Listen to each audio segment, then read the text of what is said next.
Student, आइए आज हम लोग पढ़ने वाले हैं हेनरी लॉ के बारे में। इससे पहले कि मैं पीछे का थोड़ा सा रिवीजन कर देता हूं कि हम लोग पढ़ रहे थे कि solubility of gases in liquid solvent, है ना, कि अगर कोई सॉल्वेंट है, लिक्विड सॉल्वेंट है और उसमें कोई गैस क्या कर रहा है, मेरा डिजोल्व करता है ना। तो इसके पीछे रीजन क्या था और कुछ फैक्टर्स को हम लोगों ने देखा था, है ना, कि कौन कौन सा फैक्टर था। प्रेशर बढ़ाने पर क्या होगा, या फिर टेम्परेचर बढ़ाने पर क्या होगा, या नेचर ऑफ सॉल्यूट और सॉल्वेंट पे कैसे डिपेंड करता है। तो ये पिछले क्लासेज में देख लिया था, गैस वाला के केस में भी और वैसे केस में जिसमें कि हमारा सॉल्यूट क्या था, सॉलिड स्टेट में था, यानी कि सॉल्युबिलिटी को देखा था हम लोगों ने। जब हमारा सॉल्यूट सॉलिड हो और लिक्विड क्या हो, सॉल्वेंट हो, पहला केस में उसमें देखा गया था फैक्टर जो था कि उसमें प्रेशर से इंडिपेंडेंट होता था। नेचर ऑफ सॉल्यूट और सॉल्वेंट काम करता था, है ना। इसके बाद यहाँ पर टेम्परेचर काम करता था, लेकिन प्रेशर वहां पर काम नहीं करता था। क्यों? क्योंकि बताया गया था कि जो सॉलिड है या लिक्विड है वो इनकम्प्रेसिबल होता था, तो वहां पर प्रेशर बढ़ाने से कोई बेनिफिट नजर नहीं आ रहा था। फिर देखा था मैंने कि सोलबिलिटी ऑफ गैसियस सॉल्यूट है और लिक्विड सॉल्वेंट में डिजोल्व करता था, तो वहां पर हमने देखा था कि वैसे गैस, मतलब कि नेचर ऑफ सॉल्यूट और सॉल्वेंट पर अगर बात किया जाए फैक्टर पे, तो बोला गया था कि वैसे गैस जो कि ऑक्सीजन से रिएक्ट करता है वो डिजोल्व हो जाएगा, और अगर नहीं रिएक्ट करता है, मतलब कि जो गैस जैसे ऑक्सीजन हो, नाइट्रोजन हो, कोई भी गैस हो, अगर वो वाटर के साथ रिएक्शन करता है तो डिजोल्व किया जाता है, और अगर वो रिएक्ट नहीं करता है तो डिजोल्व नहीं करता है। जो रिएक्ट नहीं करता है, डिजोल्व नहीं करता है, मतलब कि अगर डिजोल्यूशन अगर होता भी है, अगर मतलब सोलुबलाइज अगर होता भी है, तो बहुत लेस अमाउंट क्या करेगा, उसका सोलुबल करेगा, मतलब सोलबिलिटी उसकी बहुत कम होगी। कहने का मतलब ये बात है ना। फिर प्रेशर देखा था तो बोला था कि प्रेशर अगर बढ़ाते हैं तो क्या होता है कि वो गैस जो होता है लिक्विड में डिजोल्व हो जाता है। टेम्परेचर बढ़ाने पर क्या होता था कि डिजोल्व नहीं होता है। टेम्परेचर बढ़ाते थे तो सोलबिलिटी क्या कर जाता था, डिक्रीज कर देता था ऑलवेज। किसके केस में? जब हम लोग गैसेस से सॉल्यूट होता था, और किस में डिजोल्व करता था बाबू, लिक्विड सॉल्वेंट में। आज हम लोग पढ़ने वाले हैं हेनरी लॉ, है ना। हेनरी लॉ क्या बताया था कि वही प्रेशर बढ़ाने से गैस की सॉल्युबिलिटी लिक्विड सॉल्वेंट में कैसे बढ़ती है, इसी चीज के बारे में हम लोग पढ़ेंगे, है ना। तो हेडिंग लिखिएगा, आज का लेक्चर हम लोग स्टार्ट करेंगे, देखेंगे हेनरीज लॉ। हेनरीज लॉ क्या होता है? हेनरी लॉ सबसे पहला जो चीज देंगे कि it relate the solubility of a gas and its pressure। ये क्या कहता है कि हेनरी लॉ जो होता है किसी भी गैस की सोलबिलिटी, और क्या कहता है कि उस गैस का जो प्रेशर होता है उसमें क्या करता है, एक रिलेशन को बताता है, रिलेट करता है एक दूसरे को, ठीक है ना। लिखेंगे कि द हेनरी लॉ जो पढ़ेंगे हम लोग दो बात करके पढ़ेंगे। कितने में? दो पार्ट में। दो पार्ट कहने का मतलब क्या है, यहाँ पर पार्ट नहीं है, मतलब कहने का मतलब है कि यहाँ पर दो लॉ है। एक मास से रिलेटेड होगा और एक रिलेटेड होगा उसके मोल फ्रैक्शन से रिलेटेड होगा, ठीक है। दोनों में कोई अंतर नहीं है। मास है तो मास को मेजर करने के लिए, अमाउंट ऑफ सब्सटेंस को मेजर करने के लिए जो क्वांटिटी इस्तेमाल करते हैं उसको बोलते हैं कि हम लोग मोल बोलते हैं। जब मोल पता है तो आपको मोल फ्रैक्शन भी आपको पता ही चल जाएगा, है ना। तो हेनरी लॉ को हम लोग दो पार्ट में करने का मतलब पढ़ेंगे। यहां पर लिख लेंगे, ए में कर देना Henry law related with mass, है ना। और दूसरा लिखेगा हेनरी लॉ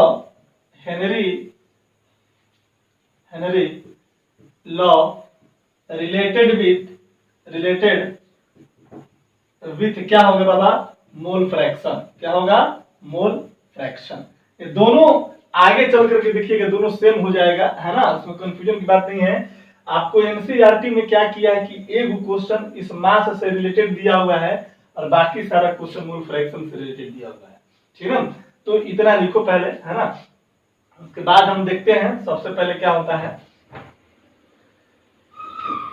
कहता है सबसे पहला पॉइंट ए में हेनरी लॉ कि अगर कोई गैस है और लिक्विड सॉल्वेंट में वो डिजोल्व होने जा रहा है ना, तो कहता है क्या कि उसका जो मास होगा गैस का वो डायरेक्टली प्रोपोर्शनल क्या होगा, प्रेशर होगा। समझिए बात, हम लोग ये पढ़ते हैं Henry law related with mass.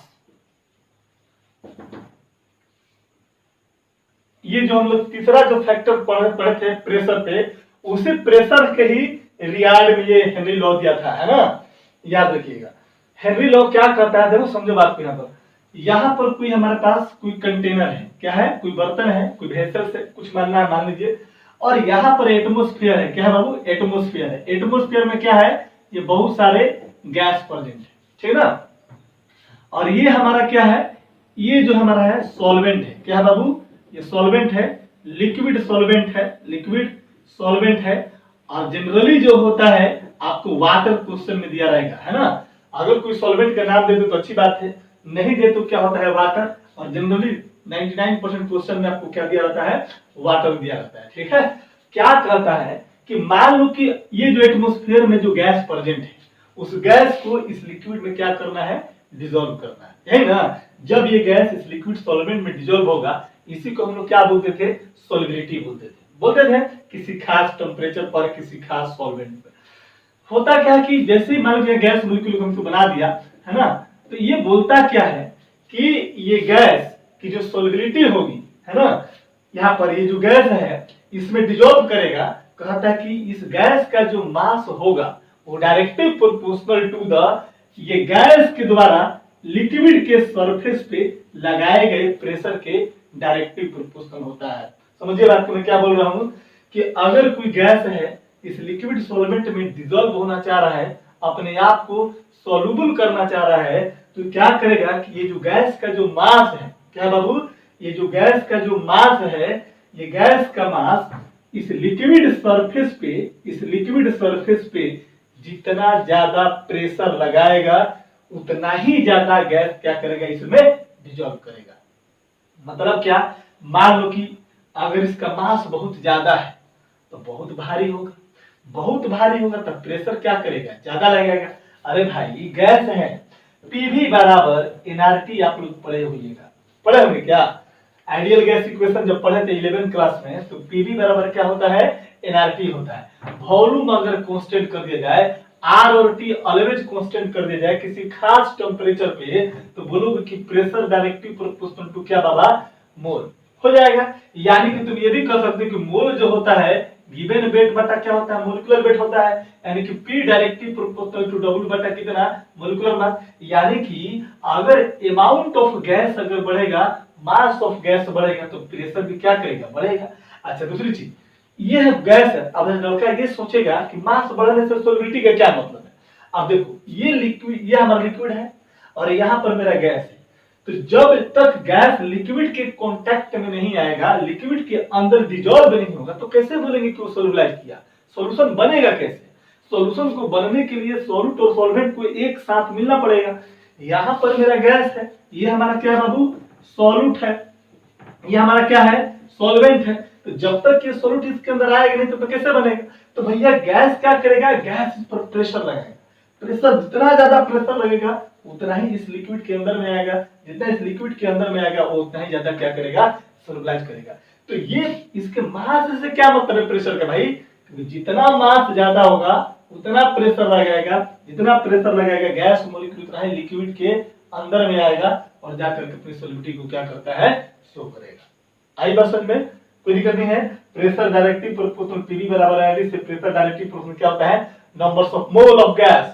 Numbers of mole का मतलब गिवन वेट बटा मोलिकुलर वेट। किसी भी गैस का मोलिकुलर मास क्या रहेगा, कांस्टेंट रहता है, तो उससे तो कोई परवाह पड़ेगा नहीं। यानी कि जिसका अमाउंट ज्यादा वो प्रेशर ज्यादा क्रिएट करेगा, जिसका प्रेशर ज्यादा होगा वो गैस आसानी से इसके अंदर डिसॉल्व करेगा। अब आपके सामने में सवाल ऐसा होगा कि सर एटमॉस्फेयर में तो एक कोई गैस है नहीं, वो तो एटमॉस्फेयर मतलब एयर की बात होगी और एयर में बहुत सारे गैसियस मिक्सचर है, तो उसमें सर हम कैसे डिसाइड करेंगे कि कौन सा गैस जो होगा इसके अंदर जाकर डिजोल्व करेगा। तो वो गैस इसके अंदर डिजोल्व करेगा जिसका अमाउंट ज्यादा होगा, या बोल सकते हैं जिसका मोलिकुलर मास क्या होगा, ज्यादा होगा, या बोल सकते हैं कि जिसका प्रेशर सबसे ज्यादा होगा। मान ले कि यहाँ पर मैं हीलियम लिख दिया, यहाँ पर मैं नाइट्रोजन लिख दिया, यहाँ पर मैं CO2 गैस लिख दिया, 3 प्रकार के गैस। तो कौन गैस इसमें डिजोल्व होने की चांसेस ज्यादा रखेगा? तो कहता है कि जो सबसे ज्यादा प्रेशर लगाएगा, प्रेशर नाइट्रोजन भी लगाएगा, प्रेशर CO2 भी लगाएगा, प्रेशर हीलियम भी लगाएगा, तो जिसका प्रेशर सबसे ज्यादा होगा वो गैस लिक्विड में आएगा और वो क्या करेगा, डिजोल्व करेगा। तो याद कीजिए 11th में पढ़ा था कि कोई यहाँ पर गैस है, अब बहुत सारे इसमें A गैस है, B गैस है, C गैस है, और इसका बंद कर दिया बर्तन को, ढक्कन को बंद कर दिया ढक्कन से। अब कहता है कि A भी बाहर निकलने की कोशिश करेगा, B भी बाहर निकलने की कोशिश करेगा, C भी बाहर निकलने की कोशिश करेगा। तो इस दीवार पर क्या लगाएगा, प्रेशर लगाएगा। बोले थे हम लोग क्या लगाएगा, इसका प्रेशर। तो किसी भी कंटेनर में, किसी भी मिक्सचर में किसी पार्टिकुलर गैस के द्वारा जो प्रेशर लगाया जाता है उस प्रेशर को बोला जाता है पार्शियल प्रेशर। क्या बोलते हैं बाबू उसको हम लोग, पार्शियल प्रेशर बोलते हैं। आ रही बात समझ में? तो हमेशा इस बात का रखना कि अगर पार्टिकुलर टाइप का गैस अलग अलग गैस है तो अपना अलग अलग प्रेशर लगाएगा, है ना। तो अलग अलग प्रेशर लगाएगा तो उस प्रेशर को बोलते हैं क्या, पार्शियल प्रेशर। क्लियर है? तो हेनरी लॉ बोला क्या, हेनरी लॉ ने बोला कि अगर कोई गैसेस है ना, उस गैसेस का जो मास होगा वो डायरेक्टली प्रोपोर्शनल टू क्या होगा बाबू, प्रेशर होगा। कौन सा प्रेशर, ये गैस लिक्विड के सरफेस पे प्रेशर लगाने वाला। यानी कि ये गैस की, अगर नाइट्रोजन गैस की बात करेंगे तो इसका जो प्रेशर होगा इस लिक्विड के सरफेस पे क्या करेगा, प्रेशर। जब तक इसके सरफेस पे प्रेशर नहीं लगेगा तब तक अंदर आएगा। मान लीजिए सपोज कि ये हमारा ब्लैक बोर्ड है, ये दरवाजा इसको मान लेते हैं, है ना। अब दरवाजा खोलना है तो हमको दरवाजा खोलने के लिए क्या करेंगे, पहले इसको प्रेशर लगाएंगे तभी तो रूम के अंदर जाएंगे। तो सेम सिचुएशन है कि अगर ये कोई गैस है और इस गैस को अगर लिक्विड में डिजोल्व करना है, घुलना है, तो पहले इस लिक्विड के अंदर आएगा। कैसे भाई, प्रेशर को लगा करके। और ये प्रेशर कितना होगा, कहता है कि जितना मास होगा उस गैस का उतना ही ज्यादा उसकी प्रेशर होगा। ठीक है, मेरे ख्याल से समझ में आ गया होगा, ठीक ना। लिख लीजिए यहां पर,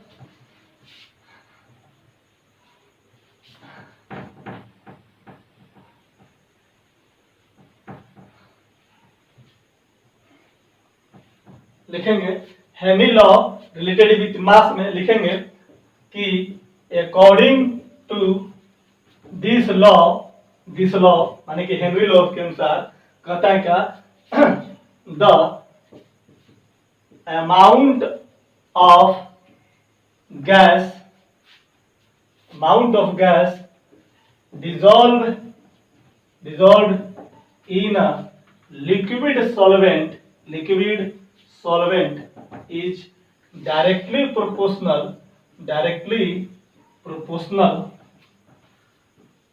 to the pressure applied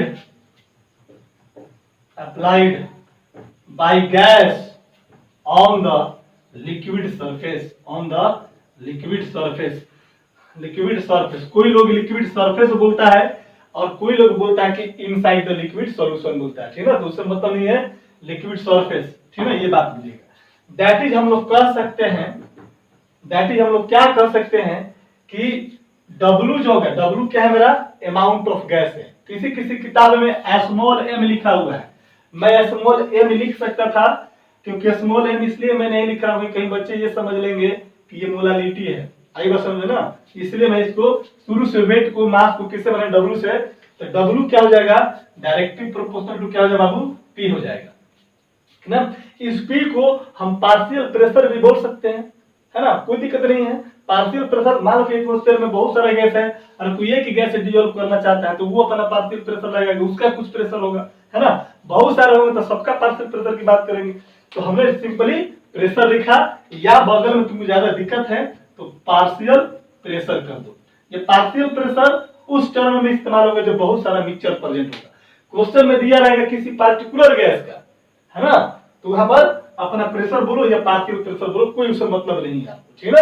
तो चलो इसको सॉल्व किया गया। तो W directly sign of proportionality है, इसको हटाएंगे तो एक कांस्टेंट आएगा, this constant is called KH और इनटू क्या बोला इसको, P बोला। वेयर केज क्या है बाबू, इस केज को बोला जाता है हेनरी कांस्टेंट। एक कांस्टेंट है, के क्या है, एक कांस्टेंट टर्म है, और एच इसलिए लिखा क्योंकि एच स्टैंड फॉर हेनरी, है ना। तो यानी कि केज क्या हो गया, कांस्टेंट हो गया। तो यहां पर लिख रहे हैं, यहां पर W बराबर के एच इंटू कितना P, वेयर के एच क्या है, के एच क्या है, हेनरी कांस्टेंट फॉर गैस, है ना, क्या है, हेनरी कांस्टेंट होगा। P क्या है बाबू, प्रेशर ऑफ द गैस, है ना, और W क्या है, अमाउंट ऑफ या मास ऑफ क्या बाबू, गैस, मास ऑफ गैस, या इसी को क्या बोलते हैं, amount of gas, amount of gas. Note कीजिए इसको, है ना। बस मेन ये क्वेश्चन कहीं पर भी मतलब कोई टीचर जो है इस चीज को लिखवाता नहीं है ना, मैंने 2 पार्ट अलग अलग करके लिखवाया, है ना। इसका एक क्वेश्चन में एप्लीकेशन आएगा, है ना, तो आप पूछेगा कि सर कंसंट्रेशन पूछ रहा था, अब मास क्यों निकाल दिए, तो वहां पर एक काम आ जाएगा, आपको आगे डील करेंगे इस चीज को, ठीक है ना। ये क्वेश्चन कभी भी अगर आता है बोर्ड के एग्जाम में तो ये मत लिखिएगा, ठीक है ना। ये नहीं है, मेन है कि सॉल्युबिलिटी जो होता है डायरेक्टली प्रोपोर्शनल टू प्रेशर होता है, वो सेकंड वाला बात करेंगे।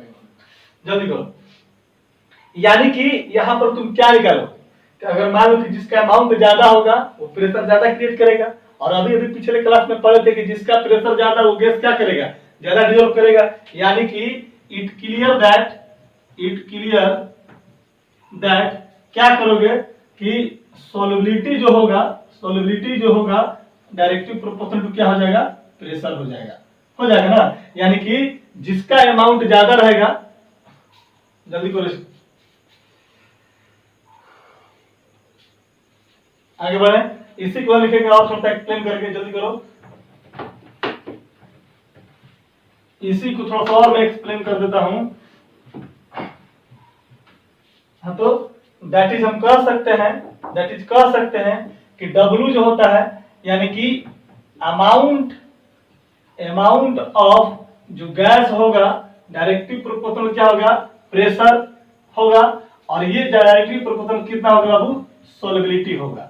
यानी कि हम कह सकते हैं, इसको मैं ऐसे भी लिख सकते हैं,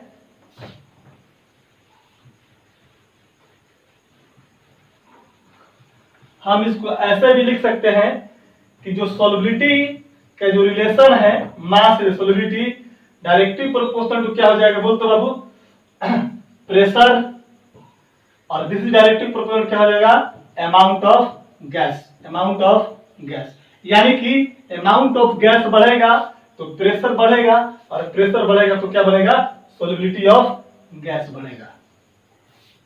ठीक है, चलो ये डिफिनीशन ज्यादा लोग नहीं बताता है ना, डायरेक्ट मेन जो इक्वेशन है, जो मेन डिफिनीशन है उस पर चर्चा करता है, मेन जो लॉ है ना। ये साइड से मैं बता दिया आपको कि अगर कोई मास से बोलेगा कि 5 ग्राम है, एक 2 ग्राम है, तो कौन ज्यादा डिजोल्व करेगा, 5 ग्राम वाला। क्यों, क्योंकि ज्यादा प्रेशर लगाएगा तो लिक्विड के अंदर ज्यादा जाएगा, लिक्विड के अंदर ज्यादा जाएगा तो ज्यादा डिजोल्व करेगा। ठीक है ना। चलो बी में लिखेंगे हम लोग, Henry law related with mole fraction,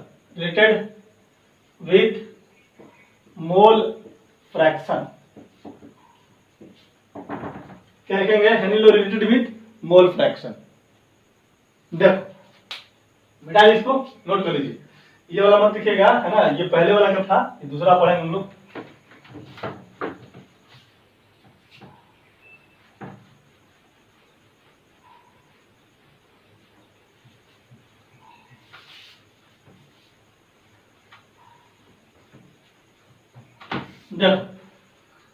B में क्या कहता है, मोल फ्रैक्शन से रिलेटेड कहता है। इसमें क्या कहता है, इसका जो मैंने जो एनसीईआरटी के अनुसार जो होता है, बोलता है क्या कि जो सॉल्युबिलिटी होता है वो डायरेक्टली प्रोपोर्शनल टू क्या होता है, प्रेशर के बराबर होता है। लिखेंगे, यही मेन है, याद रखना, इसी को याद रखिएगा आप लोग, है ना। लिखेंगे the Henry law state that ऐसे इन्वर्टेड कम लिखेगा, the solubility of a gas is directly proportional solubility of a gas in liquid। याद रखना इन लिक्विड, बार बार मैं बोल रहा हूं इन लिक्विड का मतलब है, एक क्वेश्चन मिलेगा आपको आगे चल करके जो कंफ्यूजन कराएगा, है ना। हमेशा ध्यान है इन लिक्विड, कोई भी गैस किस में डिजोल्व करवा रहे हैं, लिक्विड में, है ना। The solubility of a gas in a liquid is directly proportional होता है, प्रोपोर्शनल देख लेना अपना spelling, proportional to the partial pressure applied by the gas, है ना। अनबटेड क्रम को बंद कर दीजिएगा। दैट इज कह सकते हैं कि जो सॉल्युबिलिटी जो होगा वो डायरेक्टली प्रोपोर्शनल टू क्या हो जाएगा बाबू, पार्शियल प्रेशर।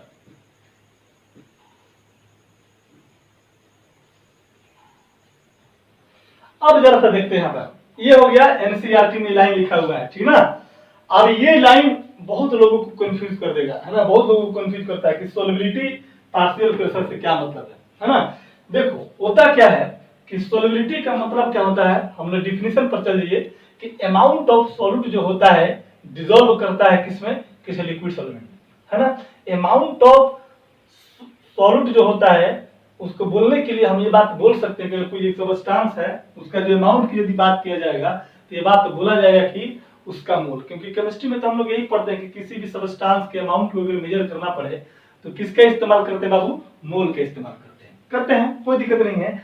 यहाँ पर सॉल्युबिलिटी है directly proportional to partial pressure, बोलने का मतलब है कि अगर पार्शियल प्रेशर बहुत ज्यादा अगर हो रहा है तो उसकी सॉल्युबिलिटी क्या करेगी, बढ़े। अभी पिछला वाला डिफिनेशन में जो हम लोग ये निकाल कर लाए थे, है ना, उसी को आगे चल करके इलैबोरेट किया, उसको क्लियर किया। यहाँ पर क्या किया इसमें, इन्हें क्या बोला कि हम इस चीज को हम लोग ऐसे भी लिख सकते हैं कि जो प्रेशर जो होगा वो क्या होगा, डायरेक्टली प्रोपोर्शनल क्या होगा, सॉल्युबिलिटी लिख सकते हैं ना। अरे बाबा प्रेशर बढ़ाएंगे तो सॉल्युबिलिटी बढ़ेगा, या बोल सकते हैं कि सॉल्युबिलिटी को बढ़ाना है तब क्या बोलोगे, प्रेशर को बढ़ाना पड़ेगा, वही चीज है, कोई दिक्कत नहीं है। अब देखो यहाँ पर सॉल्युबिलिटी का मतलब लिख लीजिएगा, है ना। अब सॉल्युबिलिटी का तो डिफिनेशन कुछ भी है, कोई बोलता है कि amount of solute dissolve in 1 litre of solvent, कोई बोलता है कि 500 ग्राम में, कोई बोलता है 100 ग्राम में, कोई बोलता है 1000 ग्राम में, तो क्या लेंगे, है ना। तो हर बात में एक ही टर्म कॉमन होगा जिसको बोलते हैं कि हम लोग मोल बोलते हैं। तो यहाँ पर जो हेनरी ने इस्तेमाल किया उसको क्या बोला है, मोल फ्रैक्शन बोला है। तो यहाँ पर नोट कर लीजिएगा स्टार दे करके कि हेयर सॉल्युबिलिटी ऑफ गैस जो होगा मेजर्ड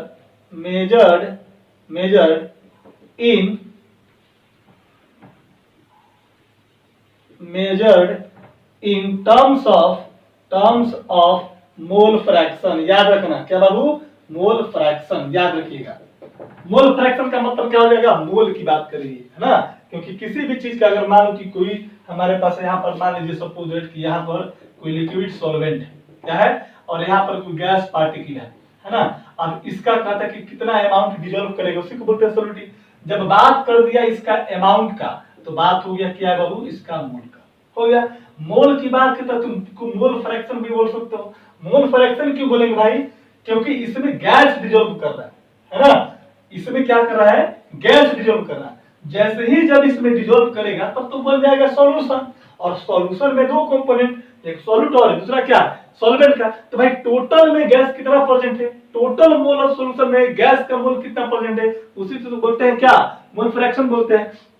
तो इसी चीज को हम लोग यहाँ पर इस चीज को एलाबोरेट किया गया है ना, इस चीज को एलाबोरेट किया गया है कि सॉल्युबिलिटी अगर डायरेक्टली प्रोपोर्शनल पार्शियल प्रेशर है, या यूं कहें कि प्रेशर जो होगा क्या होगा, डायरेक्टली प्रोपोर्शनल क्या होगा, सॉल्युबिलिटी। हम लोग ये इसकी भी बोलते हैं कि चूंकि सॉल्युबिलिटी के डिफिनेशन की अगर बात करेंगे, क्या डिफिनेशन होता है मेरे भाई, कि amount of solute dissolve in a liquid, है ना, उसी को क्या बोलते हैं, सॉल्युबिलिटी। तो सॉल्युबिलिटी बात करेंगे अमाउंट की, अमाउंट को मेजर करने वाला कौन, मोल। मोल है तो चूंकि सॉल्यूशन में तो सॉल्यूट भी प्रेजेंट है, सॉल्वेंट भी प्रेजेंट है, तो किसकी सोलिबिलिटी की बात हो रही है? लिक्विड की सोलिबिलिटी की, नहीं गैस की सोलिबिलिटी की। यानी उस सॉल्यूशन में जो लिक्विड, जो सॉल्यूशन में जो गैस आया वो कितना डिजोल्व, यानी उसकी अमाउंट, यानी उसका मोल, यानी उसका मोल फ्रैक्शन। आई बस in terms of mole fraction, ठीक है ना? नोट कर इसको। चल देख, हो गया, आजा इसी को हम आगे बढ़ाते हैं।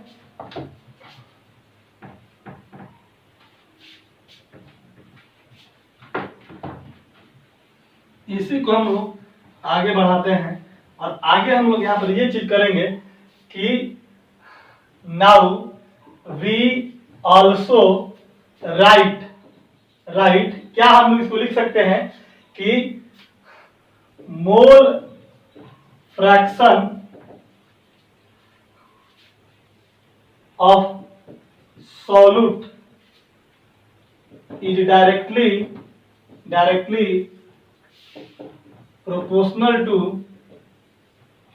proportional to pressure applied by gas on liquid surface। या तुम इसी को तुम ऐसे भी लिख सकता है और करके कि क्या होगा, जो प्रेशर जो अप्लाई करेंगे वो क्या होगा, कभी तो पढ़ा मैंने पीवी बराबर कितना है एनआरटी, तो प्रेशर जो अप्लाई करेंगे क्या हो जाएगा, डायरेक्टली प्रोपोर्शनल टू क्या हो जाएगा, मोल हो जाएगा, यानी मोल फ्रैक्शन हो जाएगा। या यूं बोल सकते हैं दैट इज यार पार्शियल प्रेशर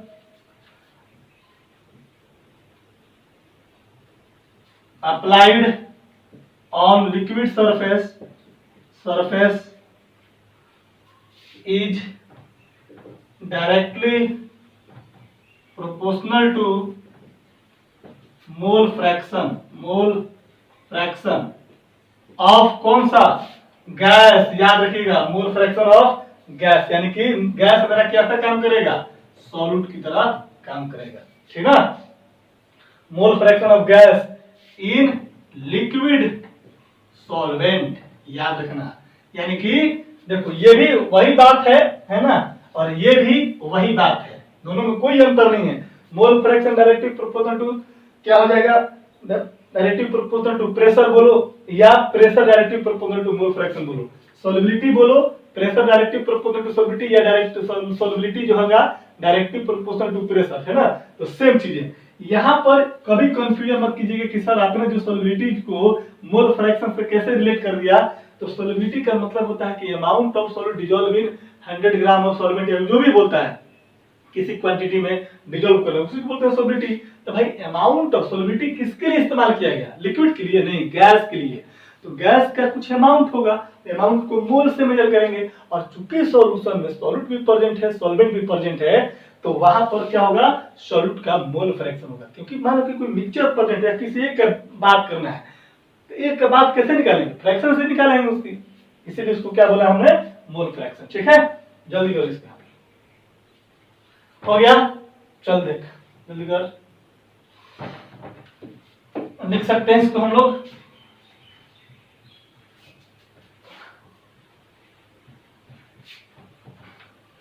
इसी के इस पॉइंट के नीचे लिखेगा दैट इज करके लिख सकते हैं क्या बाबा, कि प्रेशर जो होगा डायरेक्टली प्रोपोर्शनल क्या होगा, x होगा, x मेरा क्या गैस हो जाएगा, कोई दिक्कत नहीं है। इसको तुम साइड करोगे तो p, इसको कांस्टेंट टर्म आएगा k और h, और इनटू कितना हो जाएगा, x कितना हो जाएगा, गैस हो जाएगा। यानी कि इस तरीके से हमारा बन गया हेनरी लॉ। यही चीज आपको एनसीईआरटी में डायरेक्टली नहीं दिया हुआ है ना, उसको सॉल्युबिलिटी सिर्फ बोल कर निकल गया है। तो सॉल्युबिलिटी को यहाँ पर क्या हम मोल फ्रैक्शन को करेंगे, x क्या है, क्रॉस से हम क्या रिप्रेजेंट करते हैं बाबू, मोल फ्रैक्शन को रिप्रेजेंट करते हैं, है ना। और यदि तुम इसको एक्सप्लेन करने की कोशिश करोगे तो जरा देख, तो जरा थोड़ा सा ना, यहाँ पर कोई तेरे पास कंटेनर है ना, ये तेरे पास क्या है बाबू, सॉल्वेंट है, ये क्या है तेरे पास, सॉल्वेंट है, लिक्विड सॉल्वेंट है तेरा, है ना, क्या है आपका, लिक्विड सॉल्वेंट है। लिक्विड सॉल्वेंट बोलने का मतलब क्या है, आपका वाटर है, क्या प्रेजेंट है, वाटर है। और यहाँ पर क्या है आपके पास, ये गैस है, क्या है, ये गैस है। इसको क्या ट्रीट करेंगे हम लोग, सॉल्यूट ट्रीट करेंगे, कोई दिक्कत नहीं है ना। अब देख तो इसका हमने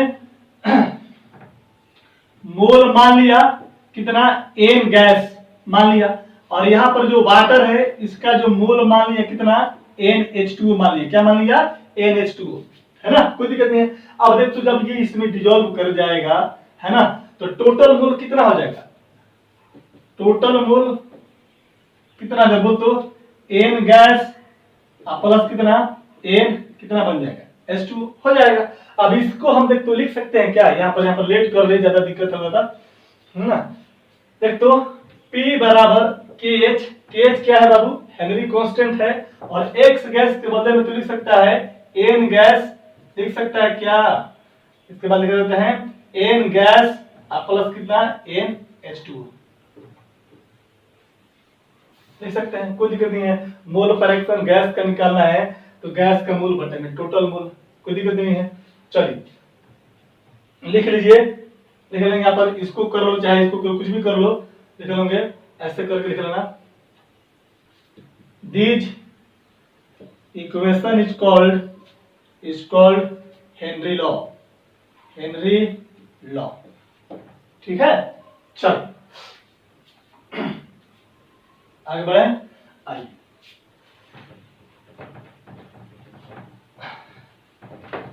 अब इसी में थोड़ा सा नोट करके लिखेंगे। क्या करके लिखेंगे बाबू, नोट करके लिख लीजिए।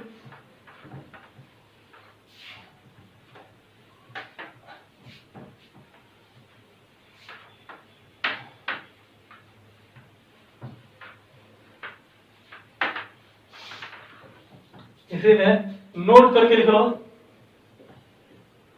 नोट 1 करके लिखो, यहाँ पर नोट कर लीजिए, यहाँ पर 1 कर दीजिएगा कि KH is called Henry constant, है ना, कांस्टेंट को शॉर्ट में CONST कर दिया, कांस्टेंट, है ना। लिखेंगे कि it is constant for particular type of gas, है ना, एट कांस्टेंट टेम्परेचर, याद रखिएगा ये केज जो होता है हर गैस के लिए कांस्टेंट वैल्यू होता है, केज को हेनरी कांस्टेंट बोलते हैं, और ये क्या होता है कि हर अलग अलग गैस के लिए ये वैल्यू क्या होता है, कांस्टेंट रहता है। कांस्टेंट कब रहेगा, जब टेम्परेचर आपका क्या रहेगा, कांस्टेंट रहेगा। पार्टिकुलर टेम्परेचर पे केज का वैल्यू कांस्टेंट होगा, और particular type for the particular type of gases के लिए, ठीक है। दूसरा चीज क्या कहता है, यूनिट ऑफ केएच, यहाँ पर यूनिट ऑफ केएच की बात कैसे करें। अभी हमने देखा था कि जो पार्शियल प्रेशर था वो KH इंटू कितना था, X था, ये था ना, X गैस था। अब डायरेक्ट गैस लिखने की जरूरत नहीं है, आप समझ जाइएगा कि ये किसके लिए है, मोल फ्रैक्शन के लिए। हम लोग को अगर मान लो कि KH निकालना है तो तुम क्या बोलोगे, P बाई कितना, X। P क्या है, प्रेशर है, प्रेशर बोलो, पार्शियल प्रेशर बोलो, मिक्सचर होगा तो हम पार्शियल प्रेशर बोलेंगे, इंडिविजुअल गैस का प्रेशर, और अगर वो मिक्सचर नहीं है तो नॉर्मली प्रेशर बोलेंगे, ठीक है। और X क्या बाबू, मोल फ्रैक्शन है, देखा ना यहाँ पर। प्रेशर का यूनिट क्या होता है बोल तो, प्रेशर का यूनिट ATM हो सकता है, बार हो सकता है, पास्कल हो सकता है, mm ऑफ Hg हो सकता है क्या, बहुत सारा होता है, टॉर हो सकता है, 76 सेंटीमीटर ऑफ Hg हो सकता है। और मोल फ्रैक्शन क्या होता है, नो यूनिट, ये क्या होता है, यूनिट लेस होता है, कोई दिक्कत नहीं है। यही बताओ यहाँ पर KH इक्वल टू, यहाँ पर P बटा मोल फ्रैक्शन का कोई यूनिट नहीं होता, तो मोल फ्रैक्शन की जगह 1 मान लेते हैं, नंबर्स ऑफ मोल, नंबर्स कोई नंबर मान लेते हैं इसको, और नंबर का कोई यूनिट होता नहीं, यानी कह सकते हैं कि इसका यूनिट लेस है, यानी कि KH जो होगा वो P के बराबर हो जाएगा। P के बराबर मतलब वैल्यू बराबर नहीं, इसका यूनिट बराबर होगा। मतलब कह सकते हैं कि जो यूनिट प्रेशर का होगा वही सेम यूनिट किसका माना जाएगा, हेनरी कांस्टेंट का माना जाएगा। आई बात समझ, दैट इज कह सकते हैं। इसके बाद लिख लेना, देखो यहां पर लिख देता हूं, इसके बाद लिखिएगा, इसके बाद यहां पर लिखना, ठीक है ना, लिखेंगे that is the unit of KH is similar as unit of pressure. याद रखना है ना, यानी कि आपको बोलना है कि जो प्रेशर का जो यूनिट होगा वही यूनिट किसका होगा, केज का यूनिट होगा। क्लियर है गाइस? चलिए नोट करिए। हो गया। तीसरा चीज देखो, तीसरा नोट करके लिखिए जरा सा।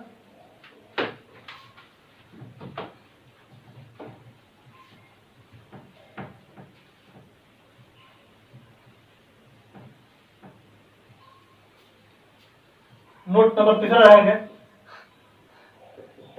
Find the value of cage.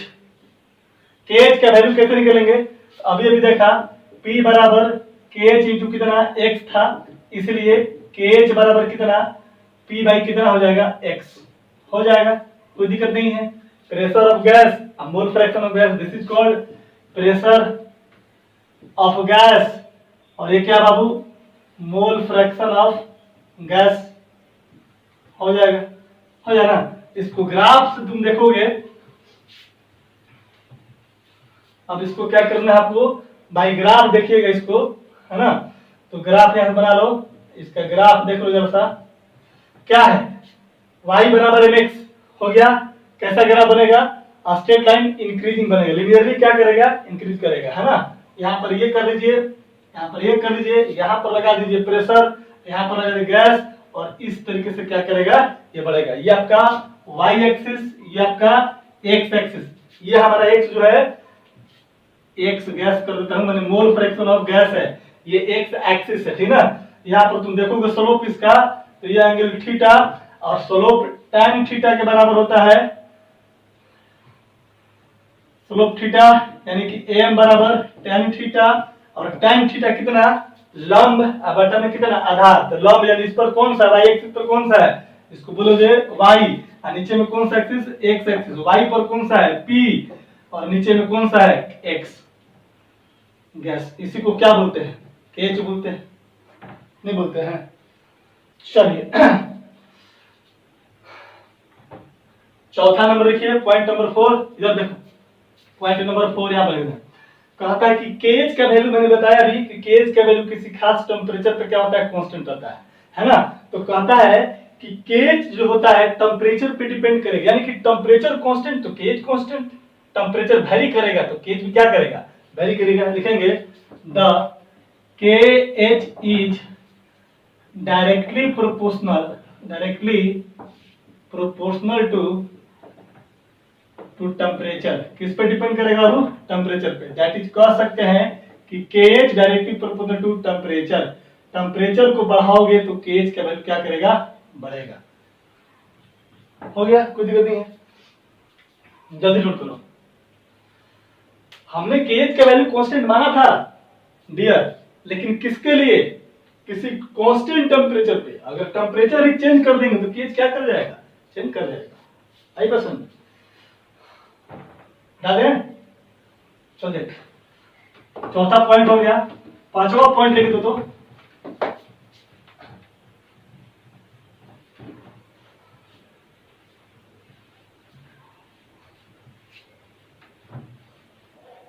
देखो फिफ्थ नंबर पॉइंट लिखिए,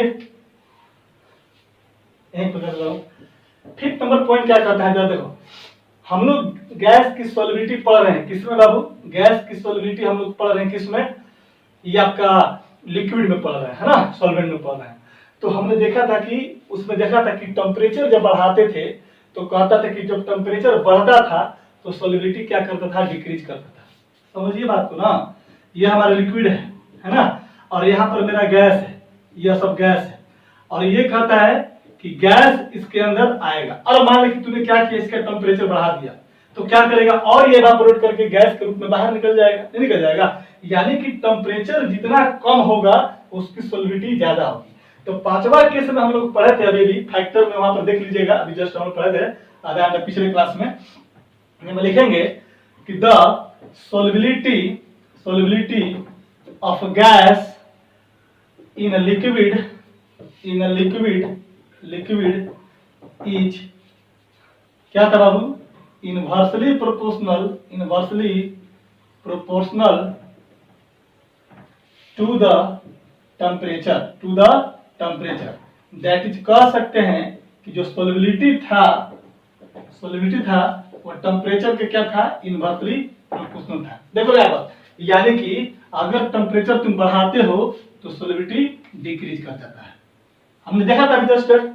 इसका मतलब क्या हो गया कि अगर हम लोग इसको और इससे रिलेट करेंगे, यानी कि टेम्परेचर बढ़ा तो केएच बढ़ा, यानी कि टेम्परेचर बढ़ेगा तो केएच बढ़ेगा, और केएच बढ़ेगा तो सोलिबिलिटी क्या कर देगी, डिक्रीज कर देगी। दैट इज हम लोग ओवरऑल क्या बोल सकते हैं, इस पॉइंट के बाद लिखिएगा 5 के बाद।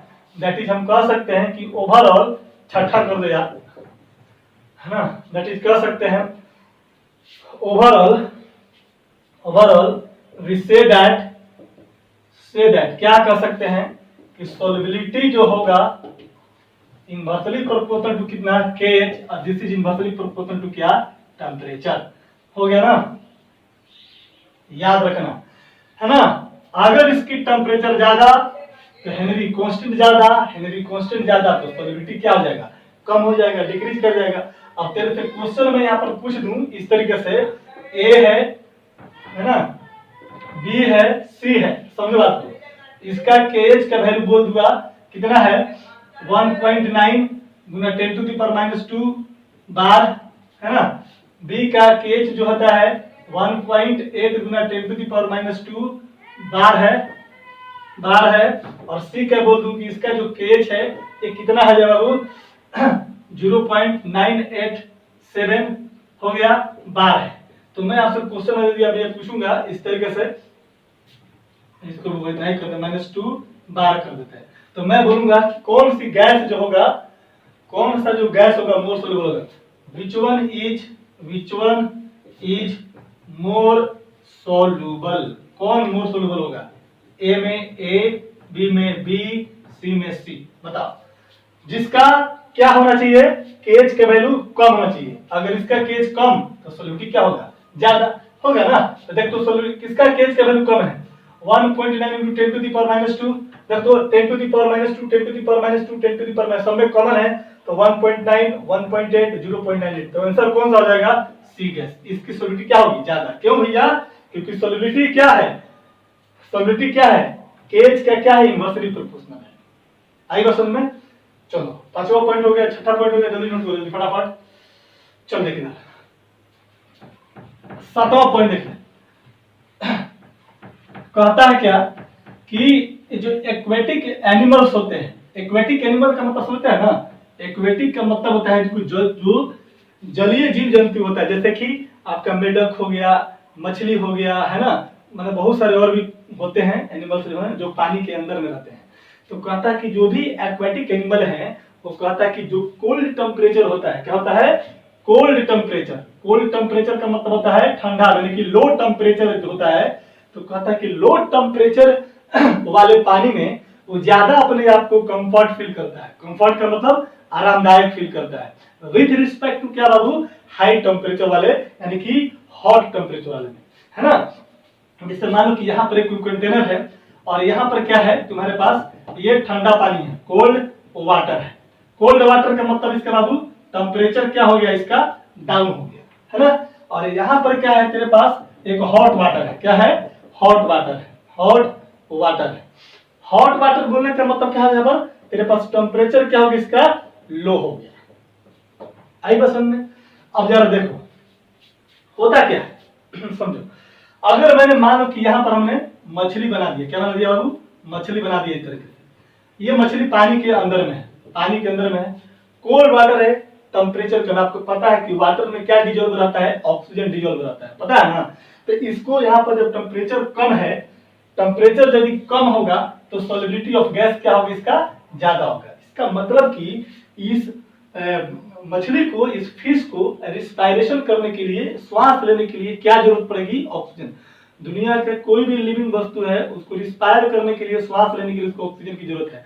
तो वाटर में जब ऑक्सीजन प्रेजेंट है मेरा, तो वो जब तक वो ऑक्सीजन गैस वाटर में डिजोल्व नहीं करेगा, आसानी से घुलेगा नहीं, आसानी से सोलुबलाइज नहीं करेगा, सोलुबल नहीं होगा, तब तक ये मछली ऑक्सीजन ले नहीं पाएगी। इसीलिए यदि टेम्परेचर कम होता है तो ये क्या करता है कि आसानी से इस लिक्विड में क्या ऑक्सीजन डिजोल्व है, वाटर डिजोल्व है, और ये आसानी से अपने रिस्पिरेशन में ऑक्सीजन का इस्तेमाल कर सकती है। लेकिन यहाँ पर जब टेम्परेचर बढ़ा दिया, जब ये टेम्परेचर बढ़ा दिया तो सोलिबिलिटी क्या कर जाएगा, डिक्रीज कर जाएगी। सोलिबिलिटी जैसे ही डिक्रीज करेगी, इस मछली को, यही वाली मछली यहाँ पर है, इसको सांस लेने में क्या होगा, तकलीफ होने लगेगा। क्यों बाबू? क्योंकि यहाँ पर जो ऑक्सीजन जो डिजोल्व होना चाहिए जितना मात्रा में, उतना डिजोल्व नहीं होता है। जब डिजोल्व नहीं होगा तो बेचारी कहाँ से सांस ले पाएगी?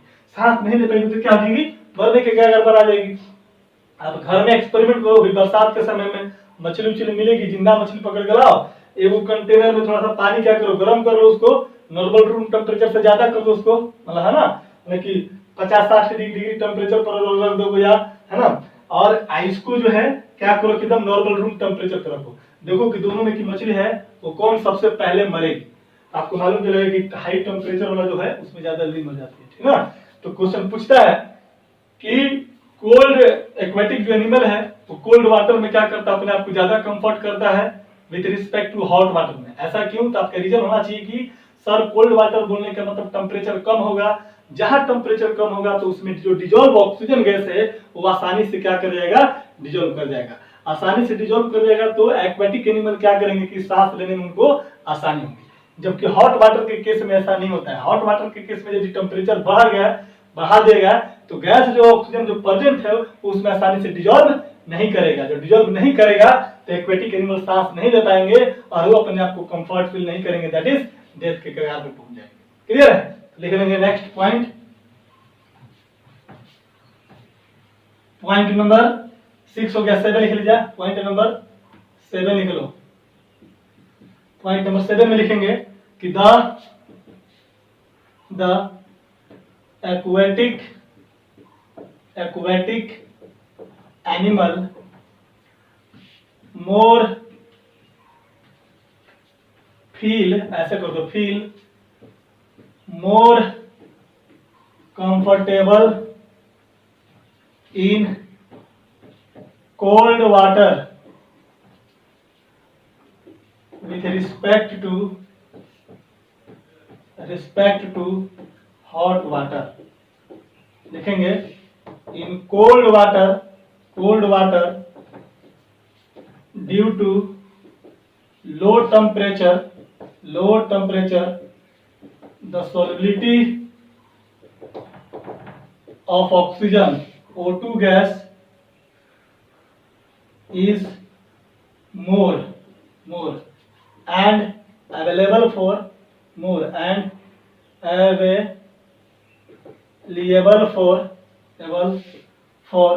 respiration, ठीक है ना। बस ज्यादा नहीं, मैंने कि कोल्ड वाटर यानी due to low temperature, cold water में क्या टेम्परेचर लो हो जाएगा तो solubility of oxygen gas is more and available for respiration. बस हो गया। तो उसको सांस लेने के लिए ऑक्सीजन उसको क्या रहेगा, मिलता रहेगा, जबकि हॉट वाटर में ऐसा नहीं होगा, ठीक है ना। तो चलो ये हो गया आपके पास, ये पॉइंट हो गया, ठीक है ना। जल्दी से इसको लिख लीजिए। चलिए आगे हम लोग देखेंगे एप्लीकेशंस ऑफ, लिखिएगा हेडिंग दीजिएगा, एप्लीकेशन ऑफ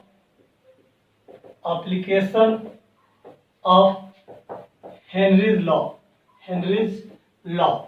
कोई लोग इसको बोलता है यूजेज ऑफ हेनरी लॉ, यानी कि हेनरी लॉ का इस्तेमाल कहाँ होता है, या यूं कहें कि वो कौन सी ऐसी फिनोमेना है जो कि हेनरी लॉ पे क्या है, आधारित है ना। तो इसमें से सबसे पहला एप्लीकेशन लिखिएगा, देखे होइएगा क्या कि जितना भी सॉफ्ट ड्रिंक है, कोल्ड ड्रिंक जिसको हम लोग बोलते हैं, जैसे सोडा वाटर हो गया, या हम लोग पेप्सी या स्प्राइट वगैरह जो बोतल में जो पैक होता है ना, देखे होइएगा इस तरह से कोई हमारे पास कोई बोतल है इस तरह से ना, मान के चलते हैं क्या है, ये स्प्राइट का बोतल है, क्या है, स्प्राइट। ये 1.1 लीटर बोल दिया, अब इतना ही है, मैं अकेला काफी हूँ इसको पीने के लिए, आप लोग के लिए अवेलेबल नहीं है। आप लोग अपने मुंह में पानी मत लाइए, ठीक है ना। ये क्या है, स्प्राइट है ना। और कहता है कि इसके बोतल को आप देखिएगा कि इसको कंप्लीटली क्या करता है कि इसको पैक रहता है, सील पैक रहता है ना। तो इसमें जितने भी सॉफ्ट ड्रिंक होते हैं इसमें क्या प्रेजेंट रहता है बाबू, CO2 गैस प्रेजेंट रहता है। क्या होता है, CO2 गैस प्रेजेंट रहता है, ठीक ना।